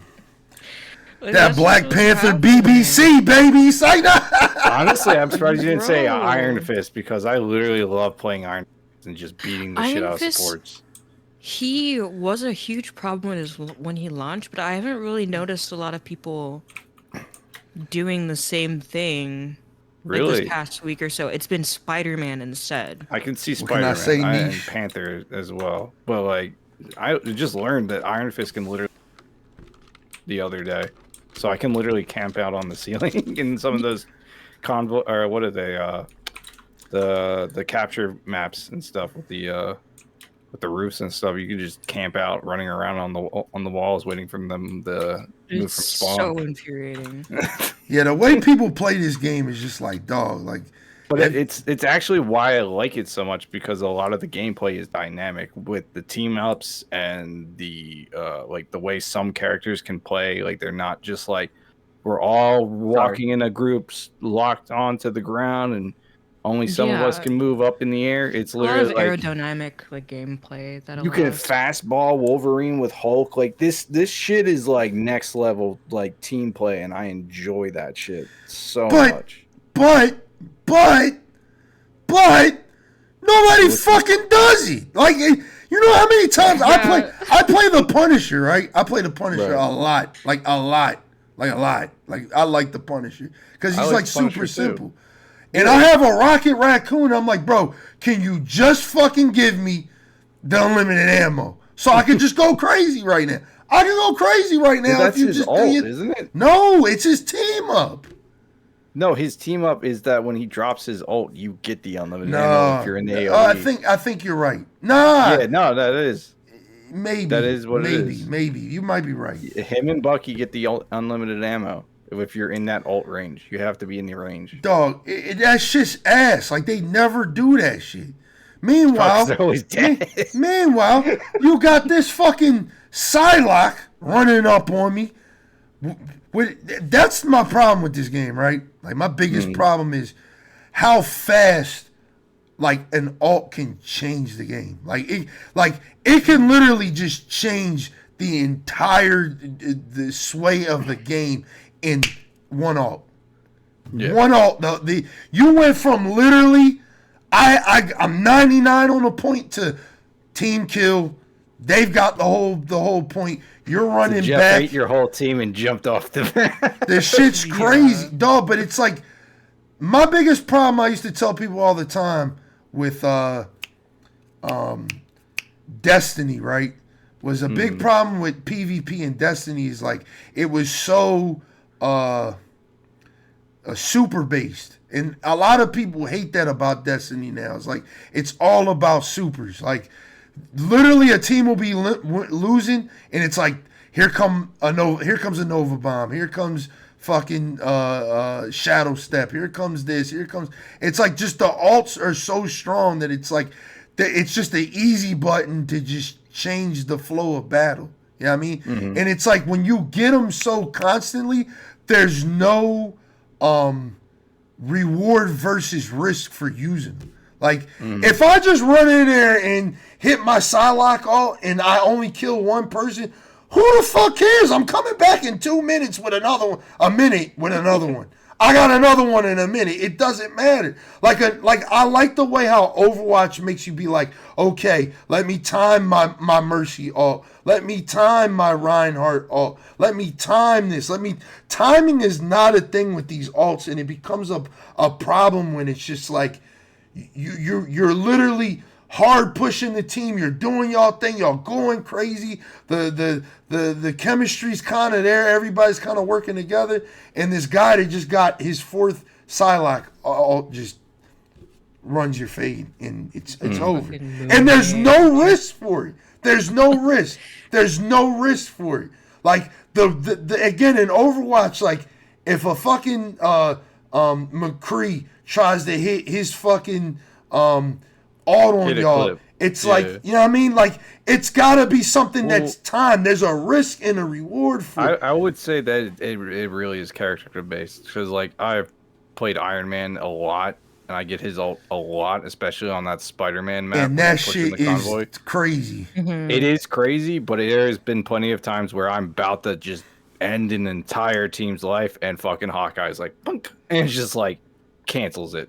So I think it's again, really you're about to get it again. You're about to get it again, so it doesn't. Again, it really like, depends on how well I'm playing that match. But yeah, it would be more heartbreaking if you didn't get that shit every 2 fucking minutes, man. No, I agree. They probably just need to increase the time it takes to build. It's also, I think, I've noticed this, right? Some characters' ults take more time to build. Like Hulk, I think, takes the longest, if I'm not mistaken. Yeah, he does. His ult. The interesting thing, though, is that no matter what, if you're close to full or you have a full ult, and if you want to switch, you can switch to another character. You'll have a guaranteed 50%. Yeah. So I'm wondering if that's going to be also a strategy. If they don't tweak it, you can just go into ranked. You play as a character that builds ults really fast, and then switch to another character that has a really powerful, strong ult, but takes a longer time to build. I don't know if that's going to be... I didn't even think about that. I noticed it halfway through, like, playing it. So I was like, I kind of agree they need to tweak the time it takes to build ults, because that could also come into play. I don't want them to get rid of the 50% thing because you switched it, because Overwatch kind of does that. Yeah, Overwatch does it too. Switching. I think they should keep that. I think it's just, it should be certain ults should take longer. Like Jeff should take longer to get his ult, but then again, Jeff is rewarded for healing, so you build your ult faster for healing and stuff rather than, I guess, killing. Yeah. So it could be just like they just need to just increase the time overall for most characters. I definitely want to see like I feel like Iron Man's ult needs to get like a larger AoE. I'm just gonna be honest with you. I've seen some dudes just absolutely not. just tanked that shit. Like Hawkeye tanking that shit was crazy. I was like, what the fuck? Yeah, absolutely not, man. Like I needs to cover the firmly entire disagree. map. But then again, I don't really play these. I only really play them like when I play with like Elfie or like a couple other friends. Like I'll play these types of games. I've been playing it a lot because it's really like easy to queue. What I disagree with is Jamie in my chat said he feels like the alts do that in every hero shooter. It's just that the game is so new and that it's a learning curve with how to counter it. And why I disagree with that is because it seems like the devs themselves kind of like the state that the game is in with its chaos. Like, because they've already said, like, no, we're not doing roll queue. No, we don't see a problem with, like, the alts and shit. And I really do think that's going to be its downfall. Because when the people that get really good at this game it's going to be like Overwatch. Like, you're not duo queuing. You're not duo queuing. You're not trio queue. You need a 5. If you're not playing by yourself, you need a 5 every time. Because if you don't have that full, themselves up with that. Yeah, man, that's what ruined Overwatch for me. did Overwatch, that this last year, I think it was this year, last year. There were so many people I knew that were GM. It was like Overwatch 2 seasons 1 through, I think it was, Jamie can correct me, I don't remember. Seasons 1 through 4 of Overwatch 2. It wasn't necessarily even something with the matchmaking. It was just the state of the game and the current patches and how certain characters were buffed and nerfed.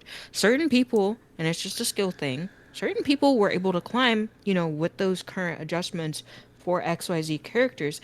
And then after season 4 or 5, all those people, I'm going to say majority because I still keeping track with those people that I watch and things like that. Almost all those people are either hard stuck in Diamond or Plat. They're no longer GM. They're no longer Masters because it just completely changed the way that the game worked. And my fear for Rivals is that all the people, because I'm sure you've seen it, majority of content creators are just grinding the fuck out of ranked right now. You'll see people are oh, top 500, GM grind, this. If they change, I feel like the devs' fear is if they change shit too much, if they buff certain people, or if they, they just do shit that it's not working out because, now Psylocke mains are getting fucked over, now Hulk mains, Thor mains, whatever. Well, they aren't gonna play. That's kind of fundamentally the issue with hero shooters overall. Like you tweak one character and then everyone rushes to the new meta character and then it's rinse and repeat Rivals throughout the entire is trying cycle. so hard not to do that, though. That's the thing. They're trying their absolute hardest not to do it, and whether it'll fuck them over or not, we won't know until they do whatever balancing they quote unquote plan on doing. We need a season or two. But they're so they're so stuck on trying to be better than Overwatch, which is fine. Overwatch needs a competitor. I have said this countless number of times.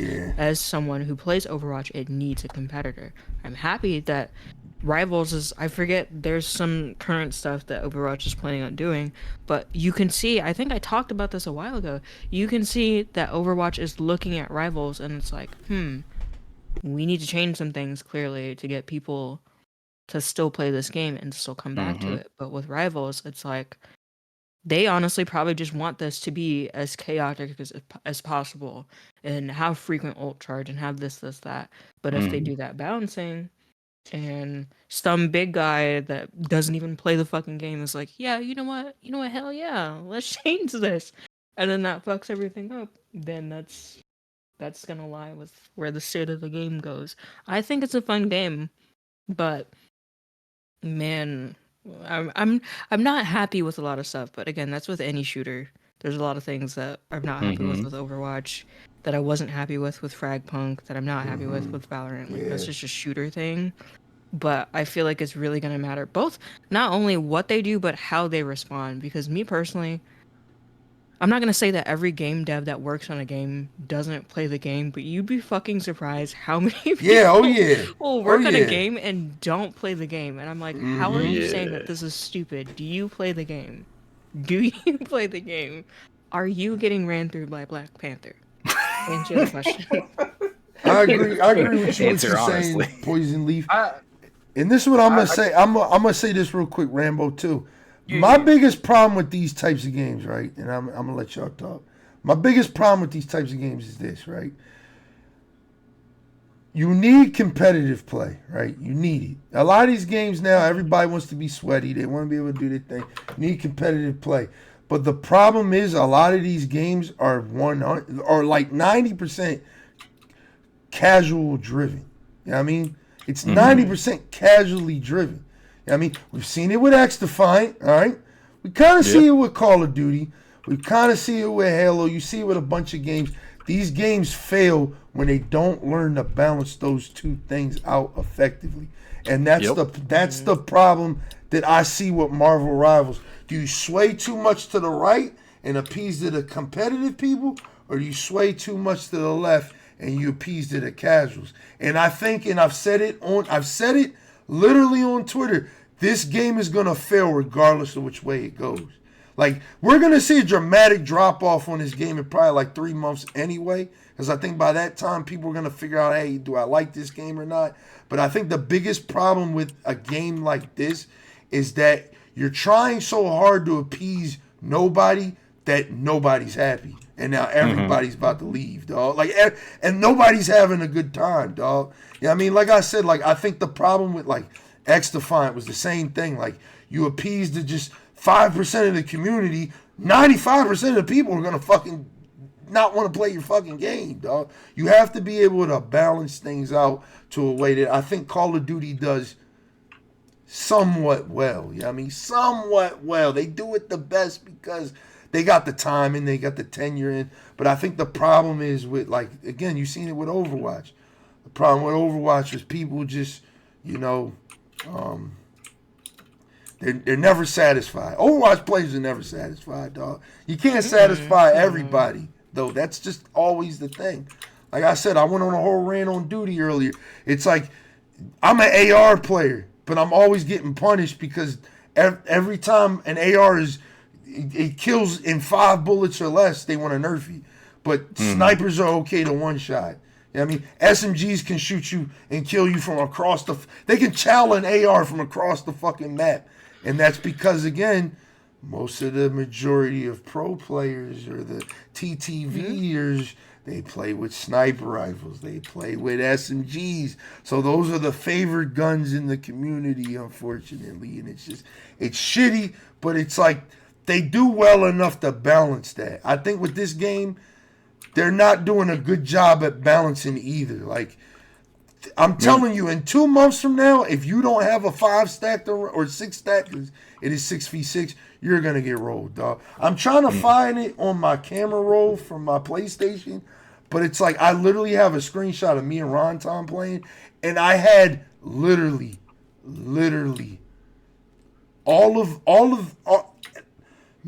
like my 5 teammates, I had all of their damage combined as a healer, dog. It's like, yo, what the fuck are y'all doing, dog? Like, what is going on in this game, bro? Like, I don't want to play that. I don't want to play that shit, dog. I'm sorry. Like, I like Marvel Rivals, but it's like the balancing is so like just, and their attitude towards it just kind of has me being like, yeah, y'all just want the paycheck. Y'all not in this for the long run too much. You know what I mean? Like, I don't really see them being in this for, like, the long run, dog. You know what I mean? I think they're running off the faith of people are upset with Overwatch. They're going to play this because Overwatch bad right now. But I think once people kind of wake up and realize that this game has really fucking bad balancing issues, dog, people are going to be like, all right, I'm going back to Overwatch. A game that's got 8 years in. It knows what it is. It's been balanced. They've done beat every character down for the 5v5 to the point where it feels somewhat good. I mean, it feels somewhat good enough to play. This game just feels like it's the Wild Wild West, man. Like, Iron Fist is challenging the whole team, bro. Can we get this nigga out of here, dog? Like, no, you know what I mean? Like, suffer. What the Come fuck get is hands. going on, dog? Hands like, are rated E for everybody. You know what I mean? You got one DPS nigga with 250 health killing the whole team like it's nothing. I don't know. They released a list of characters they're planning on adding too. I think Yeah. Deadpool they're planning on Mr. adding. And, like, Fantastic, I think. Yeah, is on there. Ultron Oh, is they're a adding next. bunch of other Deadpool. people. Yeah. hmm I'm maining him. I don't know. Yeah, Ultron is I mean, next, that guy. man. But yeah, I think keeping an eye on it like the next few months is going to be especially crucial because again, I think Blaze and I have talked about this like a while ago. Gamers don't have attention spans. Like it doesn't matter how good someone might think a game is or they might feel a game is. They're not going to have the attention span on it for long because once this new game comes out or Mm-hmm. some game that's super popular on TikTok and Twitch or all their friends are playing it, they're gonna drop the game, not because they don't like the game, but because it's not what's trending. And then that's also gonna affect like the trajectory of the game. Like I don't know. There's so many things, like so many factors that goes into like which is weird. You think that only like the gameplay would matter as to when a game does balancing and like what changes the game makes. But it's also who's making content for the game, what content creators are popular, what things they want people to get more clips of. Like Jeff, Mm-hmm. Jeff might get buffed, even though Jeff probably doesn't need a buff. He might get Definitely buffed doesn't. because they want more clips. They want Yeah. to see more people get thrown off the map. Yeah, Doctor man. Strange might get a portal buff. They're gonna be like, hey, why don't we make his portal like as big as the fucking capture point? Yeah, man. So the whole team can just shoot through the portal and kill everybody on the Honestly, if I could, Like- I could nail down how to use Portal, I would definitely be the guy that tries to sneak the portal under the enemy team and trying to drop you guys off the edge. Like that would be an awesome play in my eyes. But yeah, no, I feel like this is more or less like you just gotta wait and see what they do. It's Mhm. just came out. It's not really It's- like it's too early. yeah, it's too early to like sit here and go. Like they could tweak some things here and there. You never know. Yeah, that's They're why I saying said they're I not give it 3 gonna. months. I give it 3 I months, just hope their dog. defiancy changes with it, though. I do not like when a game is immediately like, yeah, no, we're not doing that. Yeah, yeah. Yeah, I want this game to succeed, but I need them to understand that you need casuals, dog. You need people to feel like I They just need got more off of arcade work. modes. I want to chill out and relax and Well, play a fun game. So Not, here's the thing. fuck, like, it's I feel 12 like, o'clock. I ain't got no friends on. I can't play this game because everybody I'm going against is fucking 6 stacked. Or, there's a trio of sweats up in here. You know what I mean? They're Yeah. just pub stomping. It's not a good time. It's like we do it in Call of Duty all the time. I know it's not fun. I know it's not fun to do that shit. You know what I mean? To go against that every day, dog. And that's just how the landscape is when you don't cater to your casual audience, dog. You gotta cater to the casuals, dog. You have to, because they're the ones that are buying the skins, telling their friends about the game, getting their friends to buy skins. You know what I mean? Those are the people that are doing it. You know what I mean? Well, it's also the fact that, like, again, I'm not dick riding like Overwatch at all. Like, if you know me, like, know me, I have my opinions about Overwatch as well. But I feel like people forget the reason why Overwatch performs so well, specifically with, like, its matchmaking, at least in comp. Right? Yeah. Overwatch Yeah. has a specific system of, like, matching up 3 stacks with 2 stacks, or matching up I'm pretty sure you can't do. I don't think you can do 4 stacking in rank anymore. You can't do 4 stacking because it has to match 3 with 2, or you just have to do a full 5 stack. That, or it'll match. And again, it's too early to say so because there isn't. I don't think there's a proper MMR just yet for like regular like quick match in Marvel Rivals like there they is did say in there is some Overwatch. skill-based matchmaking in regular play, but it's like turned down to like almost nothing. Yeah. And so it's like, again, there's so much that's contributing to like the balancing like itself that I think they either need to figure out or just be transparent man. about what's already there. Because I haven't seen too much about, like, maybe I'm just not reading enough of the dev stuff, but like I haven't seen too much about it. And then also, like, it relates to the balancing, but certain games have different stacking effects, right? Like if you're on a point, then it might go X amount quicker based on how many people are in. I still have no clue if that's a thing in the game. Someone's probably figured it out. But it'd be nice if the devs just straight up been like, hey, yeah, this is a thing, or no, this is not a thing. Like, I want to know I'm confused as fuck why I'm at 75%, the other team's at 15, they get a team wipe, we come back, and the other team is halfway past the percentage mark. Fucking Galactica, like, screaming. I want to know. Mm-hmm. Yeah, And man. if they're more open to being more transparent instead of just being like, no, we're not doing this. Did they explain why they said they weren't doing roll queue? Because if you explain, I mean, it's not going to make me any less irritated that you don't have it. But if you explain, okay, fine, I can accept that. One, I didn't fucking make the game, but okay, fine. But if you're just straight up saying no because people are having bitch fits in the Reddit, do you actually care about the community opinion, or do you only care about your already formed fucking pro league and content creators? So Yeah, which I have my own feelings about that too. Like I said, like the biggest example we can use for this, right, is just everybody needs to learn from X-Define, man. Just because you go against the grain doesn't make you cool. And you can say all you want. It's Ubisoft, so they were going to fail anyway. Listen, the problem with X-Define was that it tried to be too different to the point that nobody wanted to fucking play it no more. You know what I mean? Nobody wanted... we don't have any skill-based matchmaking. Too different. But when you have no skill... Shit, I don't know. That shit was the most generic shooter I've played. No, but I'm saying, like, it's going against everything that Call of Duty does. Oh, yeah, we don't have skill-based matchmaking. We don't do this. We don't do that. We don't... Till it became a problem when, again, you're going into a lobby and you're getting smacked by fucking... It's just, like I said, man, you got to appease the casuals, dog. You have to. And it's like, I think these games just don't understand how important that is to appease to the fucking casuals, dog. They don't understand that is the most important foundation in a game, dog. Like I said, Call of Duty got it down to the T. They don't give a fuck that y'all hate the unicorn skins and shit. They know that the Eknight out there is gonna say, "Ha, that's funny. I'ma buy it." And you're goddamn right. They got it. That's all it takes, dog. That's all it takes. I mean, Call of Duty has a tried and true formula that has worked for them for 20-something years. If you don't understand it by now, you just got to get with it, dog.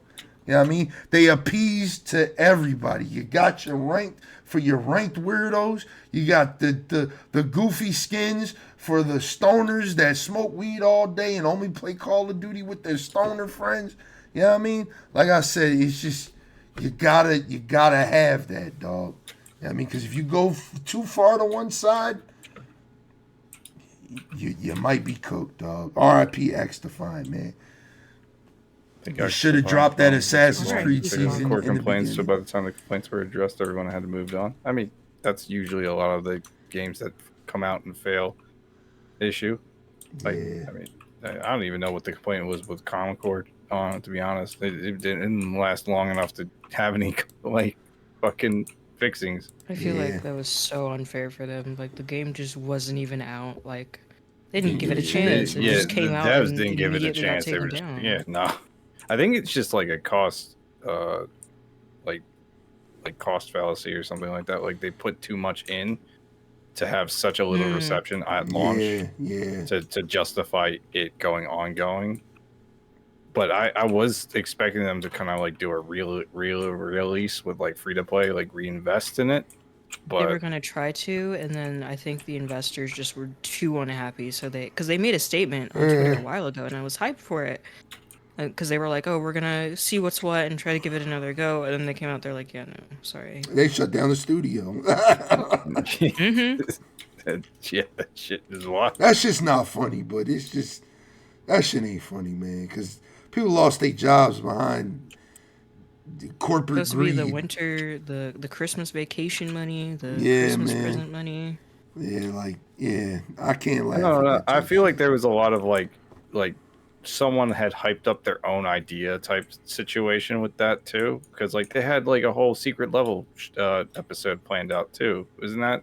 Yeah, like something they were trying to do, and like just kind of just like I guess build a whole franchise around an IP that just came out, that's kind of like a huge gamble in my eyes. Yeah, man. Yeah, Angel's right, man. Sex sells, man. Sex sells. It's true. I mean, if I can't jerk off to my character, then do I really That's want right. to play it? You can't, and that's why Astrobot won Game of the Year. That's why Marvel Rivals is good. Have you seen the ass on Widowmaker, dog, or whatever her name is? Not Widowmaker, it's Black Widow. You seen the ass on Black Widow? I mean, sex sells, dog. They got Cloak caked up. I'm like, Yeah. Have you seen the mods? Yeah. The fucking mods. Squirrel Girl's Oh thick God, as shit. Jesus!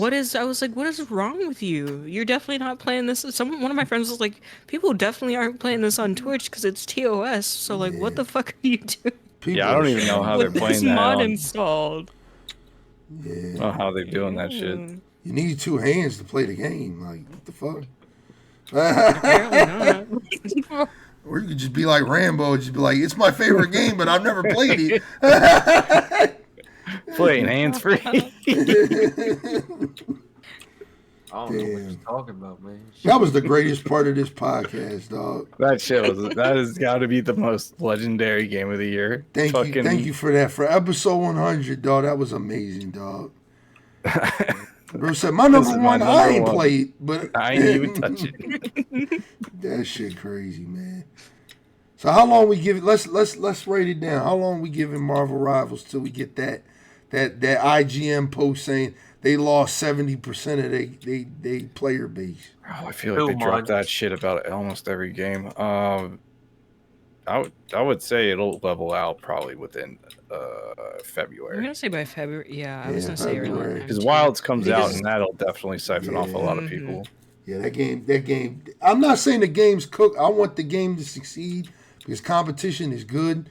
But the unfortunate problem, like the same thing, I think with the opposite of Delta Force, right? Which we'll talk about when we do episode 101 or whatever. But I think, like I said, this problem is just it's easily avoidable. But it's like this is NetEase. I just saw a COD article today. Did they just release one about COD? This is NetEase, and NetEase is all about the money. So they're gonna go where the money is, dog. Like I said, I thought it was mighty funny that this game had a pro team already and it didn't even come out yet. I was like, this game might be cooked, dog.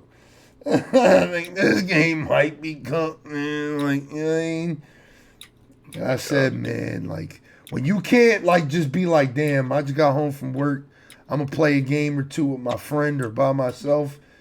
And you got to look at it and be like, I don't know if I can get on that. I'm going to get rolled, like, for 10 minutes every game. Like, Yeah, but Poison Leaf, I think the issue with a game like Pokemon Unite is that when you have the tenure, when you put the time in, you just learn to only cater to those people. You know what I mean? Like Pokemon Unite has found its audience, it's got its audience, and they're going to keep that audience, right? Mm-hmm. When you're a new game like an X-Define or a Marvel Rivals or something like that, you want to have the most retention you can have possible. So when that fallout does happen, you have a good base of people to eventually work with. Like the best example is Halo Infinite. Halo Infinite is nowhere near the top 5-6 games, but it's got a good enough community to where it's like, hey, they're making money to keep this thing going. People are invested into it, and people are still spending money in that store and playing the game every day. And that's all dude, they care about. I don't even want to tell you how heavily the Forgers and Halo carried that fucking game this year. Like it's insane. Yeah, man. And they're just like it. I feel like the devs do not give them enough credit to what they actually fucking deserve. Because like this shit is, they just like made their jobs like 10 times easier. It's actually insane what the Halo community does to keep the franchise alive. Yeah, man. Yeah, especially when the devs are working against them. So yeah, bro. I'm telling you, that's the formula, man. That is what Halo is doing is the formula. Let the community find their place, make them happy. You make that core base that's gonna be there no matter what. Make them happy. Don't worry about the people that are there because your game is free to play. That's the problem with these games. That's the problem with Throne and Liberty. Throne and Liberty, fucking X Defiant. Like I said, we gotta learn from X Defiant. You could say it was Ubisoft all day. It was multiple things that they just did wrong that it just unfortunately failed. It was also the hype around the game was like overblown. Yeah. Just set the expectations too high for them to succeed. Yeah. And Octavius, IGN dropped an article about COD losing 30% of its peak players or some shit like that. They do that. It's clickbait. But yeah, and that's gonna always happen. Like around this time of the year, people just got brand new games. Again, Marvel Rivals just came out. Like Call of Duty is always gonna keep that. But I think the thing with Call of Duty is they're always gonna try to maintain that core base. Same thing with Overwatch. Like people are saying, like Overwatch is gonna die. It's gonna die. Overwatch ain't going no fucking where, dog. It's just the community's gonna get smaller to the point. Unfortunately, you're gonna be waiting, 5-6 minutes per match. You know what I mean? You're already doing that, but you know what I mean? Skill ceiling is gonna go higher. Yeah. That's how Halo is. Like, unfortunately, I can't play Halo Infinite because the only people left are fucking sweats. Like, you know what I mean? I get on that game and I'm getting bodied. If you jump into quick play 4v4s, you will get stomped on. There is no, like, I go like 8 and like 20 sometimes because these dudes have the tech down to a science. They have ghost jumping down. They have power sliding down. They have everything down to a science. And I just fucking I just whiff one shot and I'm dead. But here's the it's thing. still fun. Here's the thing, right? I'm reading this from my chat. Poison Leaf said, again, I hear you, Blaze, but remember where Fortnite was. And Fortnite is literally the only game who has the perfect balance you spoke of. And that's why I always say on the podcast and I always say on stream, Fortnite is an anomaly because it's no longer just a game. It is a platform. It is a game within a game within a game within a game that appeases to everything now, dog. You got Lego in it. They just got the ballistic mode, so they got Valorant inside of it. You got the battle royale. I mean, you have so much within the game. Roblox now. Yeah, you have so much within it that it's just Fortnite will never fail, and that's why you have all of these other companies trying to chase the Fortnite bag. You see Call of Duty with the outlandish skins and the collabs. They got Squid Games coming in 8 days. I just seen today. Where's my Halo Master Chief skin? It's coming, I think. I don't know. Where is it? I'll talk to him. It's been months. I'll talk to him. Yeah, I'll tweet him. That's the only reason I play this game.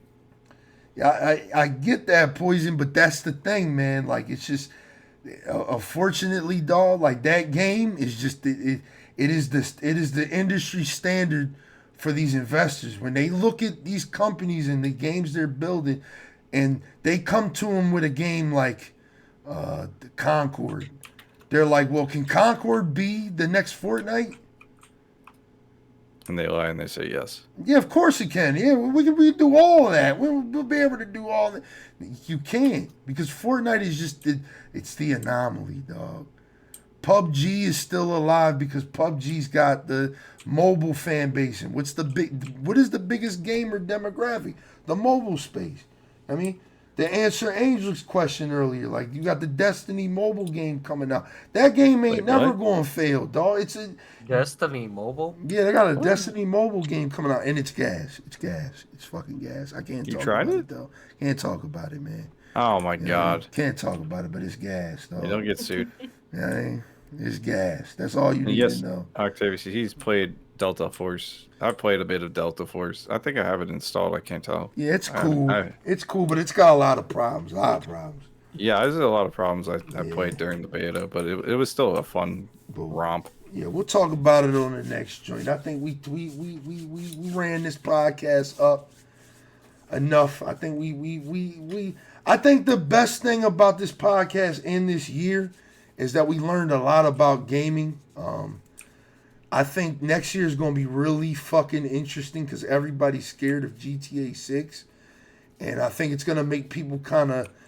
did y'all hear what the Larian guy said during the Game Awards? Oh The yeah, like how speech. he was like just make fun games. Yeah, man. Yeah, it's not a hard concept. It's but not a they hard concept, man. Don't worry about chasing that bag. The bag gonna come when people buy the game. I mean, Facts. look at Rambo's favorite game, Black Myth Wukong.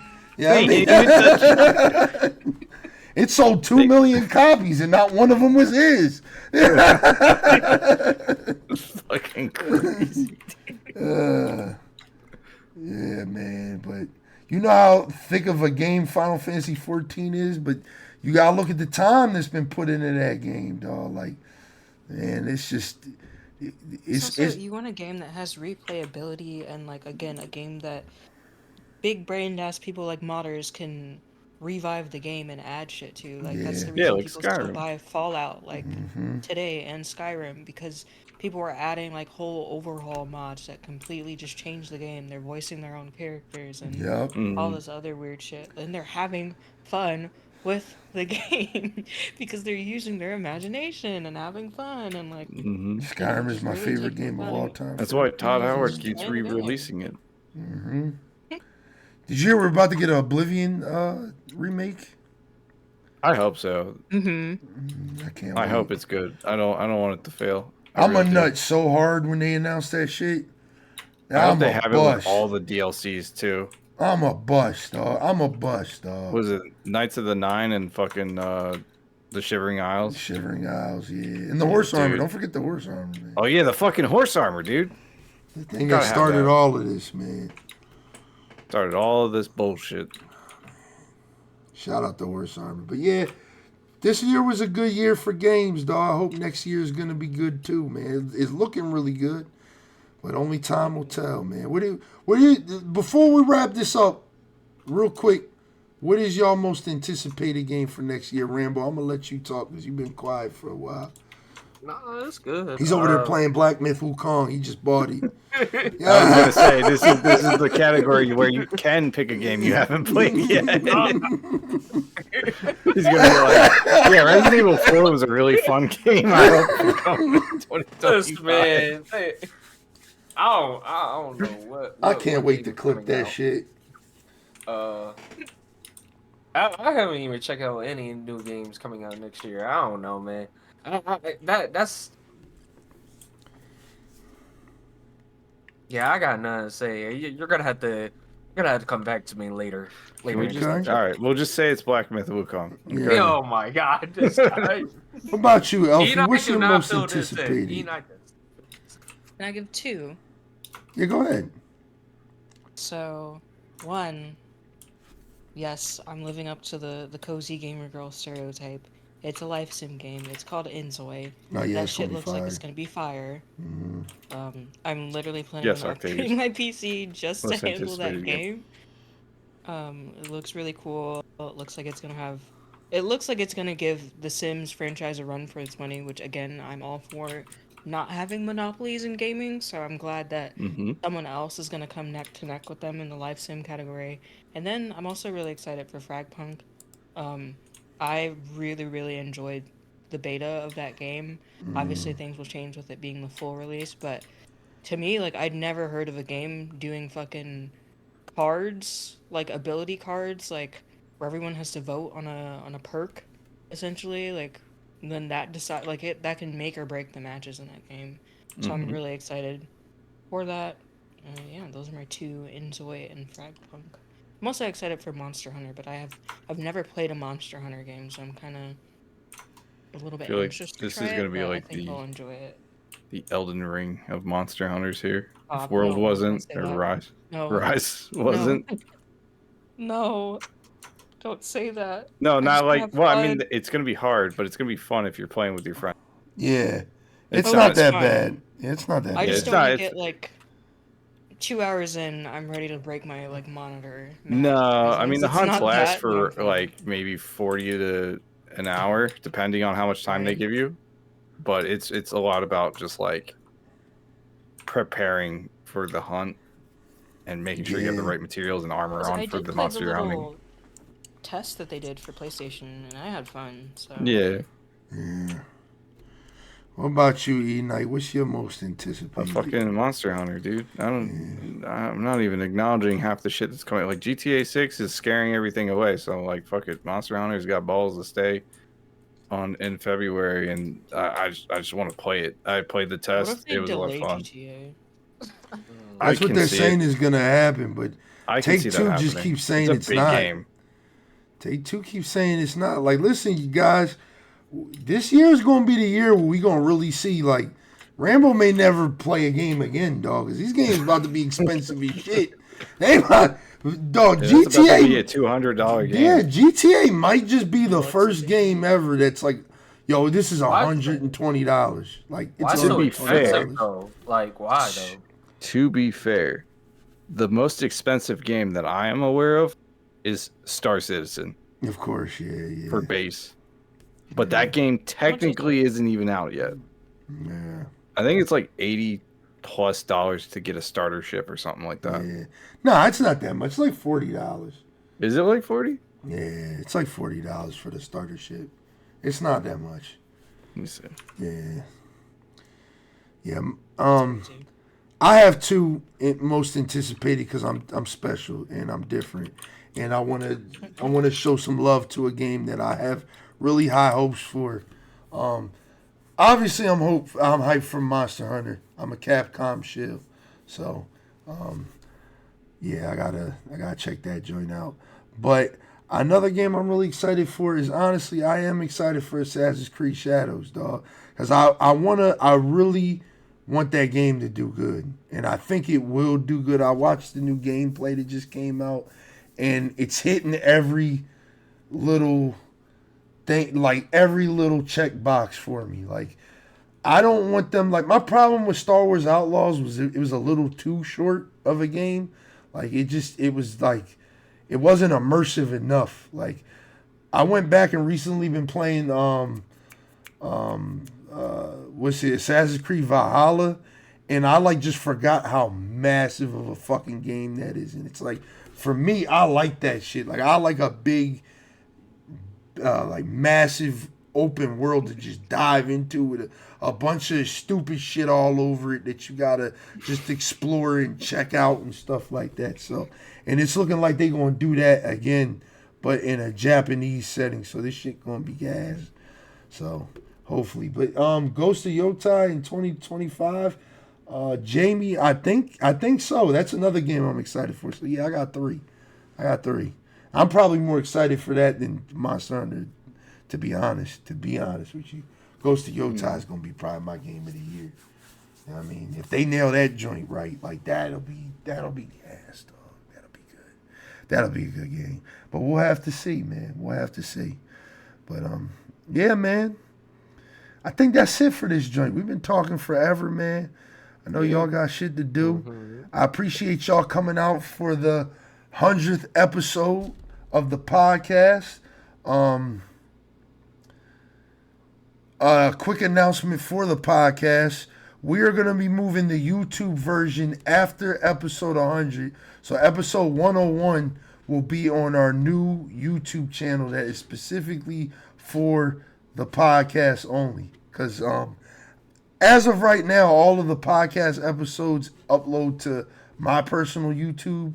And it's just one of those things where it's just like, I post a lot of other stupid shit. So it just kind of gets lost in all of that stuff. So, yeah, we're making a new YouTube channel specifically for the podcast. However, and it's a big however, it will only have the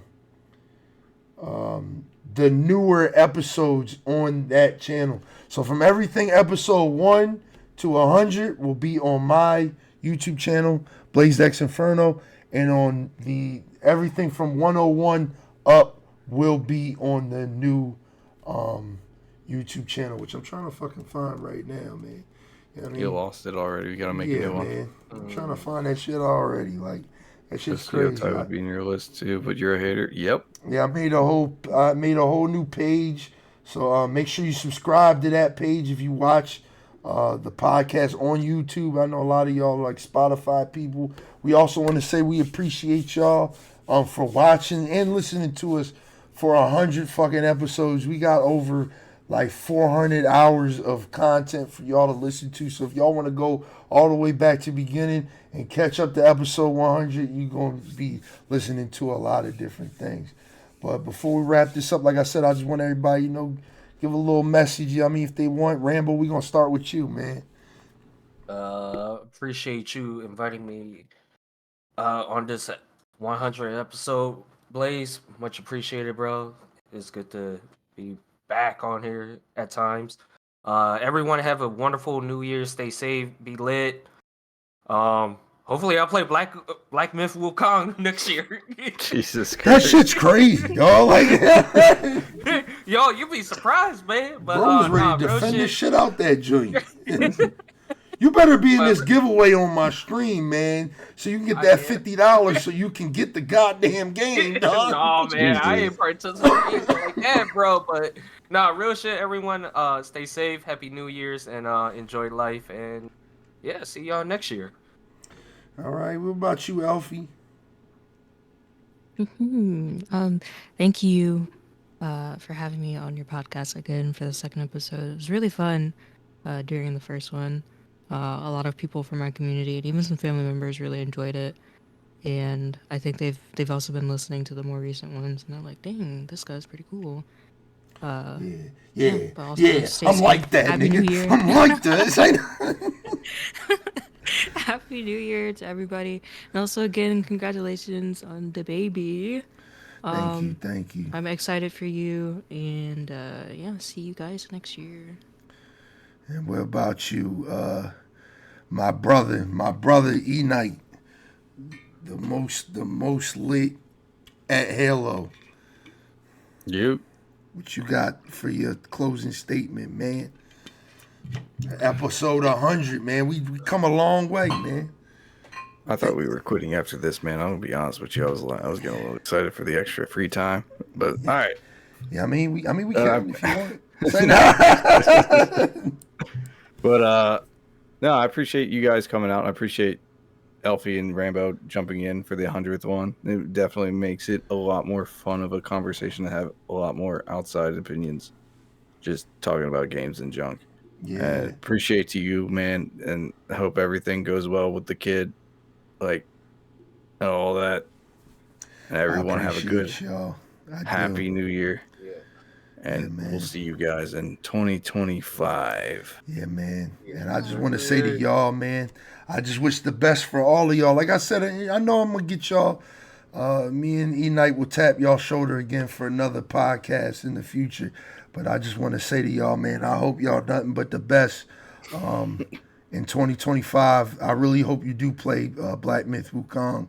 So next year when we invite you to do the Game of the Year for 2025, you could tell us about how you didn't play GTA 6 yet and how that was your game of the year. And, I mean, we could just keep doing this every year, man. It'll be a great time. You can tell me all about GTA 6 because I'm not playing that shit when it comes out.